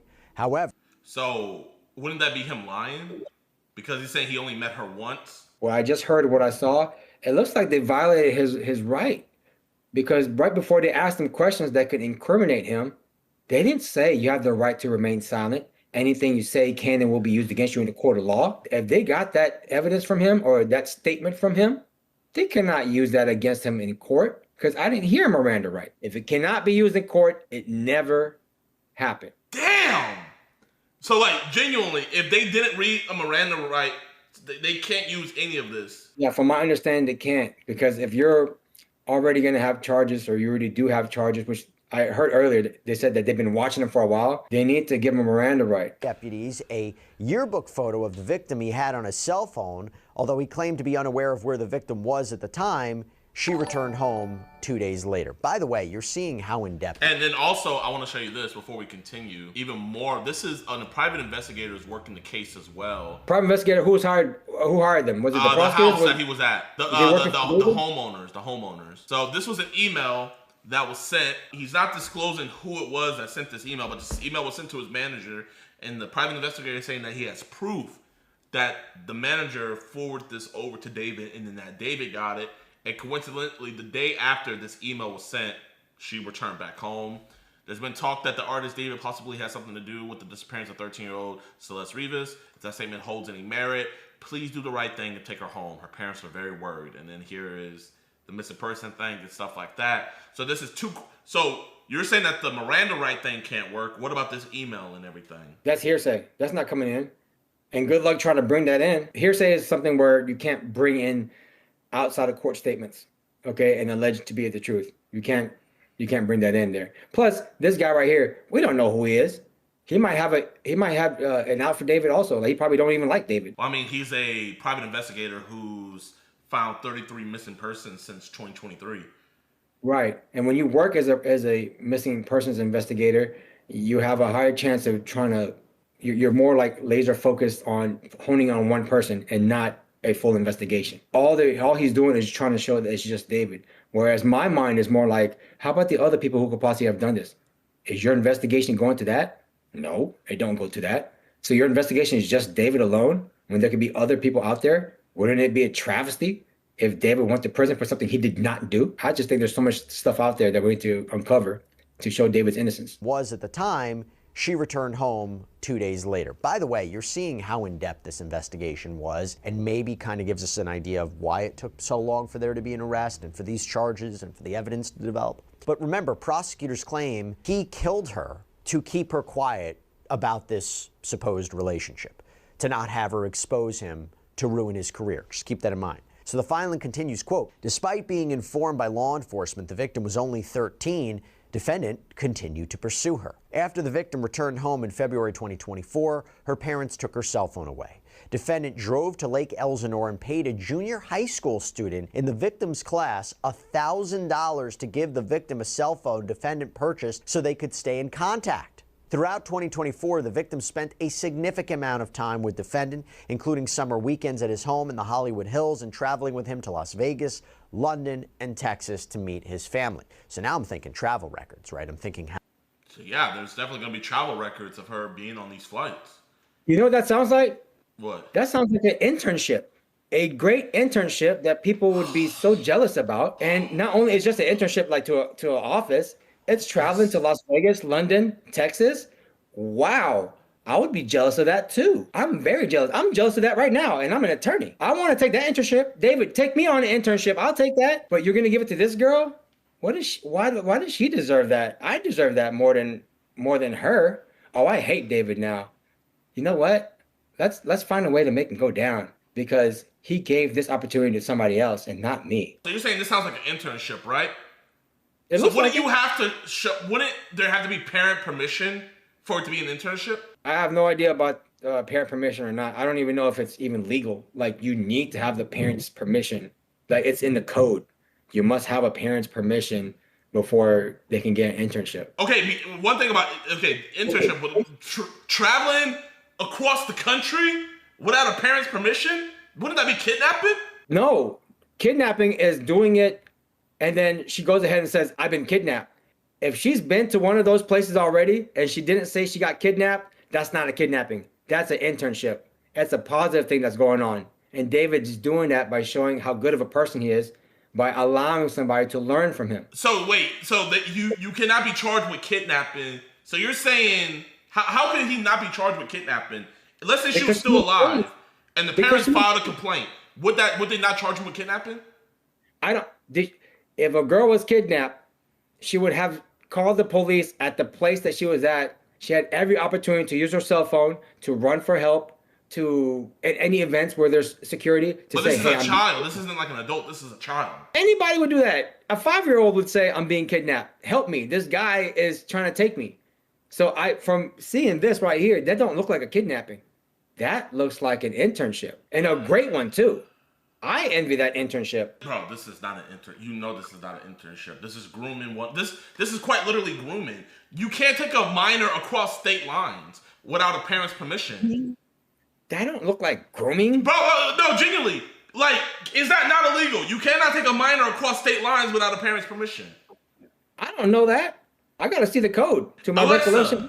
Can you take a minor across state lines without a parent's permission? That's a legal question involving parental rights and state laws.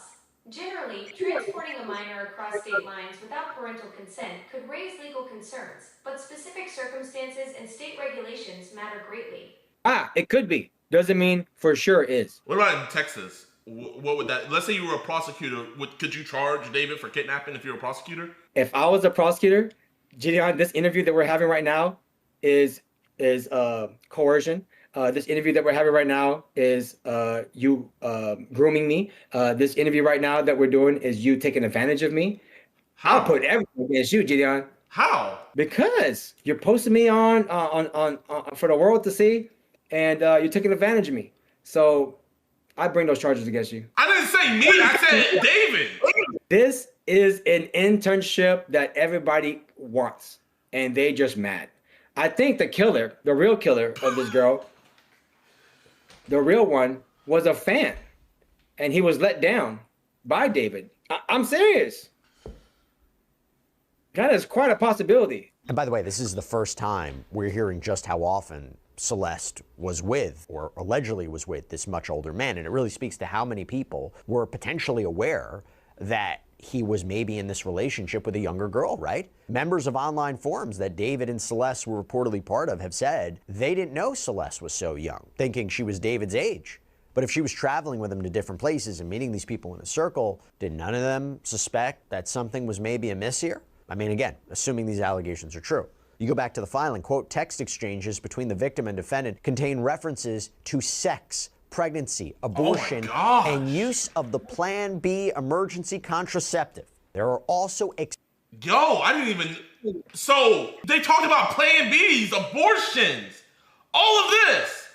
And this is still an internship. Man, I gotta see those text messages. I don't believe it.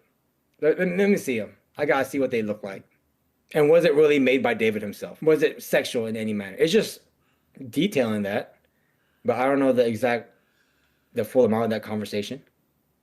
There's more to it. Explicit photographs documenting and corroborating their sexual relationship. In November 2024, defendant and the victim broke up, although they continued to communicate, and text messages suggest they also continued to have sexual relations. See, that's the kind of alleged evidence that is incredibly compelling. What separates this from other cases of, let's say, a he said, she said, right? That's the kind of alleged evidence that supports the sex charge, but goes to the special circumstances of killing a witness, right? Remember, to support the special circumstances allegations, which you would get life in prison without the possibility of parole for the murder charge or the death penalty, allegedly killing her because she's a witness to this, or allegedly killing her to silence her. It's evidence of this purported sexual relationship that's really problematic, or potentially really problematic for David.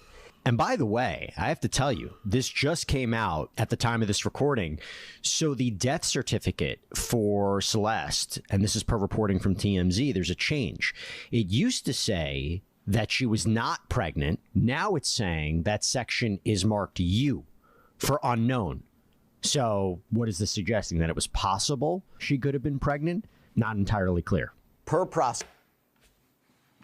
I just gotta see the evidence. Let's say, hypothetically, all of this evidence is 100% true. How can you combat this? Now I'm keeping that shit out of court. I'm gonna do what I can to show that it's illegal in the manner in which the investigators got it.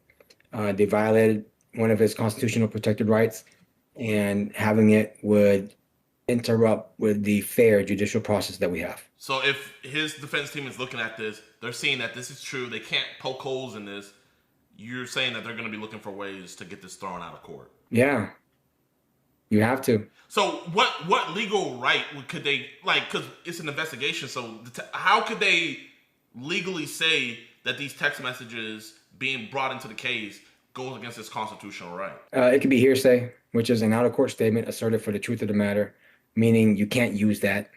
It's rumors. And also authenticity. We don't know if it's David that's sending these text messages. We don't know that for sure. I have no idea. It could be somebody else. Somebody else. Yeah. Cosplaying as David, having a continuing just they get his phone and they just have a sexual conversation with her. They give him his phone back and he never realizes, hey, what's going on? Like, do you know when people go on OnlyFans and they can chat with these girls? Do you think they're chatting with those girls on? That is a completely different thing. No, but do you think that those girls are chatting with you? Like, no, these are Russian guys who are proficient in English, typing and texting whatever fantasies that you have. That's out there. And so we don't know. Right now, it's just too much out there. There's an authenticity problem, and there's also the legal problem that whether this can come into court or not. Prosecutors, quote, April 23rd, 2025 is the likely date of the victim's death and when all her cellular activity ceased. The night prior, April 22nd, 2025, defendant and the victim engaged in a lengthy argument described in detail in their text messages. The messages reveal the victim's jealousy over defendant's relationships with other women, as defendant led her to believe they had a future together. She became extremely upset and threatened to disclose damaging information about her relationship with defendant to end his career and destroy his life. Defendant's first studio album was due to be released on April 25th, 2025, so 2 days later. He had an emerging multi-million-dollar career already in progress. He also had multiple product endorsements, which were highly profitable. I mean... So that's a lot of financial gain to lose. He's a walking lick. He is a walking lick, I tell you that. So, okay, if you're gonna say a lick, what would be the lick? For a lick, you have to get something. So who's getting something from this? I would say her. What is she getting from this? The ball's in your court. What is she getting from this, Jay? Did she ever write down, like, how about you give me a car? You know, those are things that are done on the phone, not through text. Can you imagine when you text somebody, that's gonna come out in court. When you have a verbal conversation, nobody can prove that. So if you're going to make a threat, the smart person will make a threat verbally, right? And not put it on text message. So what was she? Okay. I'll play your game. So she threatened him, right? What would she be threatening him about? No idea. It can be anything. It could No. Like, what would be the threat that he could suffer? How could she? What could 14-year-old girl have to threaten a multi-millionaire adult man? What could she have? All right, so there's ghostwriting. That's very embarrassing, right? If you have somebody else write your lyrics or make your music for you, that's embarrassing. He could be gay. Or he could be into trans women. And that's something that a lot of rappers and a lot of straight men are afraid of. If she is around him and she knew that, that is a great tool to get what you want. So it wouldn't be, I don't know, maybe that she's a minor? Well, I know that from what you showed me is that she had this great opportunity to have an internship. And David was nice enough to allow that to happen. But sometimes when you allow somebody to be a part of your team, they get to see you personally. And maybe she may have seen something or recorded something that could be used against him later on whenever he reaches this pinnacle of his success, endorsements, multi-million-dollar deals, fame. David wanting that, Celeste may have a little leash around his neck to say, you need to do something that I want. If not, I'm going to expose you. And that's a real thing that happens. That's how extortion happens. Look, criminals are not just people who wear a hoodie, who runs up on you while you walk to your car. Criminals could be anybody. They could be the most... So she didn't have any evidence of him having sex with her, is what you're saying? I don't know that evidence, is what I'm saying. The only way I can see all that is once I become his attorney. But from what I'm seeing, in my opinion on what's out there in the public that's not evidence, is that it looks like this is an extortion scheme, right? So a 14-year-old girl extorted David, in your opinion? You've never seen kids extort? No. A 14-year-old girl extorted David, in your opinion? Do you know girls, like, they mature faster than men? Like, their minds are there, right? Like, manipulation is a learned trait even at a young age. I have 4-year-old, 5-year-old nieces, cousins too. They know how to manipulate at that age. Can you imagine 10 years, so she's 14, that she's known how to manipulate? He also had multiple product endorsements, which were highly profitable. I mean, to give you an idea about what was at stake and what the prosecution may use at trial or a preliminary hearing, I mean, we told you in an episode yesterday that after David was arrested on murder and mutilation charges, The video game Fortnite announced it was going to refund players who made David-related purchases in the game, saying in a statement, "We hear the concerns. We have a bunch of changes we're rolling out over time. The first one will be available on Tuesday, April 28th, when anyone who purchased one of these items will be able to get an immediate self-service refund. And right now, players who request refunds for David Cosmetics via player support can be refunded." And according to reporting from the Houston Chronicle, David's song, Locked and Loaded, became the game's first official theme song in 2025. Now he's being canceled across the board. You have companies like Universal Music Group working to remove the songs that he apparently did in collaboration with their artists from streaming platforms. And I say all that because, again, think about what was going on in his life. Think about the height of his career at that time. So a lot of companies are distancing themselves. Yeah, I'm telling you, an allegation is strong enough. Just an allegation alone is strong enough for you to lose a lot of potential. And unfortunately for David, he's under this type of accusation. Jayoma, in your heart of heart, like no lawyer talk, no defense lawyer talk, genuinely in your heart of heart, like, because you know he's not gonna hire you, man. So you don't have to keep on trying to apply your heart of heart, deep down in your heart. Do you think he did it? Yes or no? Okay, I don't think so. It's just there's so many different outlets that are out there. It looks like the investigation is targeting him and not looking at any other potential perpetrators that are out there. And the real killer might be out there. And it would be a tragedy. So what evidence are you seeing that there's another killer out there? Like since you're saying all of this is just allegations and stuff, what is the evidence that you see that we might not be seeing that there is a different killer and it's not David? The murder looks too perfect. The cutting of the fingers, that's the most significant. Because if he was just mad at her, you know, for trying to expose her, why cut off the fingers? His name is on there. Right. He didn't want the body to be identified. Wouldn't that lead to you? Wouldn't that show investigators? No, that would actually send them in a whole different direction. If they don't see that, I think he was hoping that she wasn't going to be identified. They're going to identify her. DNA is there. When they do the teeth, they can identify through dental records that's her. They're going to know it's her. So you can't avoid that. But it's just the cutting of the fingers is like it's purposely done to show that it's David and David only. And so that's why I say it's too perfect. Right hand on the Bible, you genuinely don't think he did it? I genuinely think that you have to convince me beyond a reasonable doubt. What about anybody else, any other possible suspects? They never looked into that. And that's confirming. How do you know they never looked into it? Because they didn't say it. They're not saying it.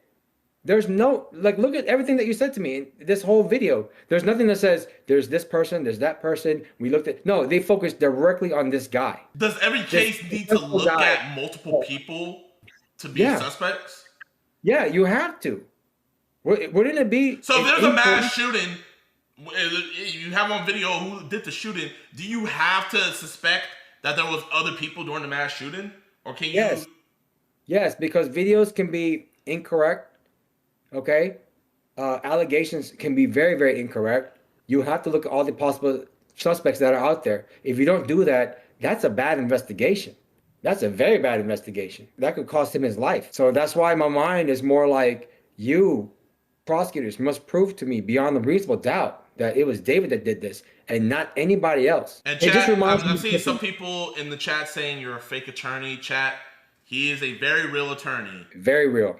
With real results. I have to imagine the prosecutors are going to use this to establish the narrative that he couldn't let Celeste expose him, right? Again, these are just allegations. This is the prosecution's narrative, but you see where they're going. So investigators contend that April 23rd was when Celeste was killed, soon after arriving at that house in the Hollywood Hills. Quote, at approximately 8:40 p.m. on April 23rd, 2025, defendant sent an Uber to transport the victim from her Lake Elsinore home to his residence. They communicated before and during her Uber ride, which dropped her off at defendant's Hollywood Hills home around 10:10 p.m. At approximately 10:30 p.m., defendant sent text messages to the victim inquiring where she was. So, does this make sense to you? She got dropped off at 10:10 p.m., yet he's texting her at 10:30, hey, where are you at? Wait, he texted her at 10:30? She got dropped off at his house at 10:10 p.m. Okay. But he's texting her at 10:30, so 20 minutes after, where are you? 20 minutes is a long time, wouldn't you agree? 20 minutes, a lot of things can happen in LA. People could be kidnapped in 20 minutes. People can be taken from their location in 20 minutes. What happened to her? And why are we focused on David? It could be somebody else. Hollywood Hills, that's a walking lick place. You want to get somebody, that's the place to go. So if you're saying someone else did this, what you're saying is it had to be someone close to David because they had to have access to his car to put her body in his car. I'm not saying it has to be David. I'm not saying it has to be somebody close. I'm saying it could be somebody close, or it could be a random person, an opportunity. How can a random person get access to his car? Follow him. You know, if you're in LA, you go to LA, you'll bump into somebody that's famous. PNB Rock was taken advantage of like that. Nobody was like, oh, I'm going to go hunt him. No, it was more like, I see it. I'm hungry. Let me go take advantage of the situation that's here. And I'll tell you, dude, I wanted to go practice in California, which technically I can. I just have to go an extra step. But in LA, when I went there, I was in the court building. Almost every courtroom was in a murder trial. There are so many murders in LA. This might be another situation. But my problem is, what if David goes to prison for something he didn't do and the real killer's out there? Is that a world that you want to live in? What if David did this and we get him free? Was that a world you want to live in? If David did this, then he's going to be found guilty and they're going to set his punishment. But we don't know that. OJ got off. OJ got off? I think he was found guilty because it looked too good.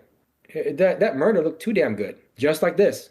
This murder looks too damn perfect. And that's my reasonable doubt.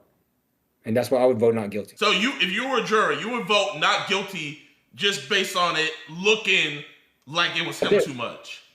Yeah, if this was the evidence right here, what you just showed me, I'd be like not guilty because it's silent to any investigation to any other lead. Where is it? Did y'all just focus on David because he's rich, he's up and coming, he's young, he's black? Why are y'all just focusing on this guy? What about somebody else? Will contend this was part of defendant's premeditated plan to cover up the murder, as she was already dead by this time. If that's true, that is a quick turnaround from when she arrived to when she was killed, right? And that goes to that premeditation aspect, lying in wait. Quote, knowing he had to silence the victim before she ruined his music career as she had threatened, very soon after her arrival at his home, defendant stabbed the victim to death multiple times and stood by while she bled out. At no time did he call law enforcement or 911 or take her to an emergency room to attempt to save her life. So, I mean, wouldn't that be the smart thing to do? Hey, you Uber your friend over to your house. She's not around. She's missing. Wouldn't the best thing to do would be to call 911? No. I mean, how many times has that happened to anybody out there where you expect somebody to show up and they don't show up? Do you automatically call 911? No, they're just like, maybe she went to go get a taco. Maybe. You can't say that though because he ordered an Uber. Uber's not going to just drive over to somewhere without the passenger in the car. Yeah, well, where's the Uber video? I want to see that. I want to see, did y'all really drop her off? I want to see, did that Uber driver really take her to the house? What happened in those 20 minutes? We don't know that. What investigation went into those 20 minutes between her being dropped off to the time he texted her, where are you? Where is the investigation there? I don't see it here. And that's reasonable. Despite knowing she was dead and her family was trying to find her, the evidence will show defendant lied and claimed he didn't know where she was. In fact, defendant drove to Santa Barbara County. This is something we've always talked about before. Drove to Santa Barbara County immediately after the victim died, attempting to dispose of her property and destroy evidence. At approximately 11:30 p.m. on April 23, 2025, he drove away from his home as he texted and called the victim's phone, asking where she was. Again, these were acts calculated and planned to set up his defense within a very short timeline after the victim's vicious murder. Defendant drove his Tesla north on the 101 freeway to San Marcos Pass Road, SR 154, near Lake Cachuma in Santa Barbara County. He returned home early the following morning on April 24, 2025, before going to a radio interview for the release of his album that week. He sent 2 additional texts to the victim's phone that day, which obviously went unanswered because she was already dead. After April 26, 2025, defendant never attempted to contact her again. And if that's true, that would be strange, right? Because if that's the case, if you like somebody or you gave somebody an opportunity and they stood you up, does that make you feel good?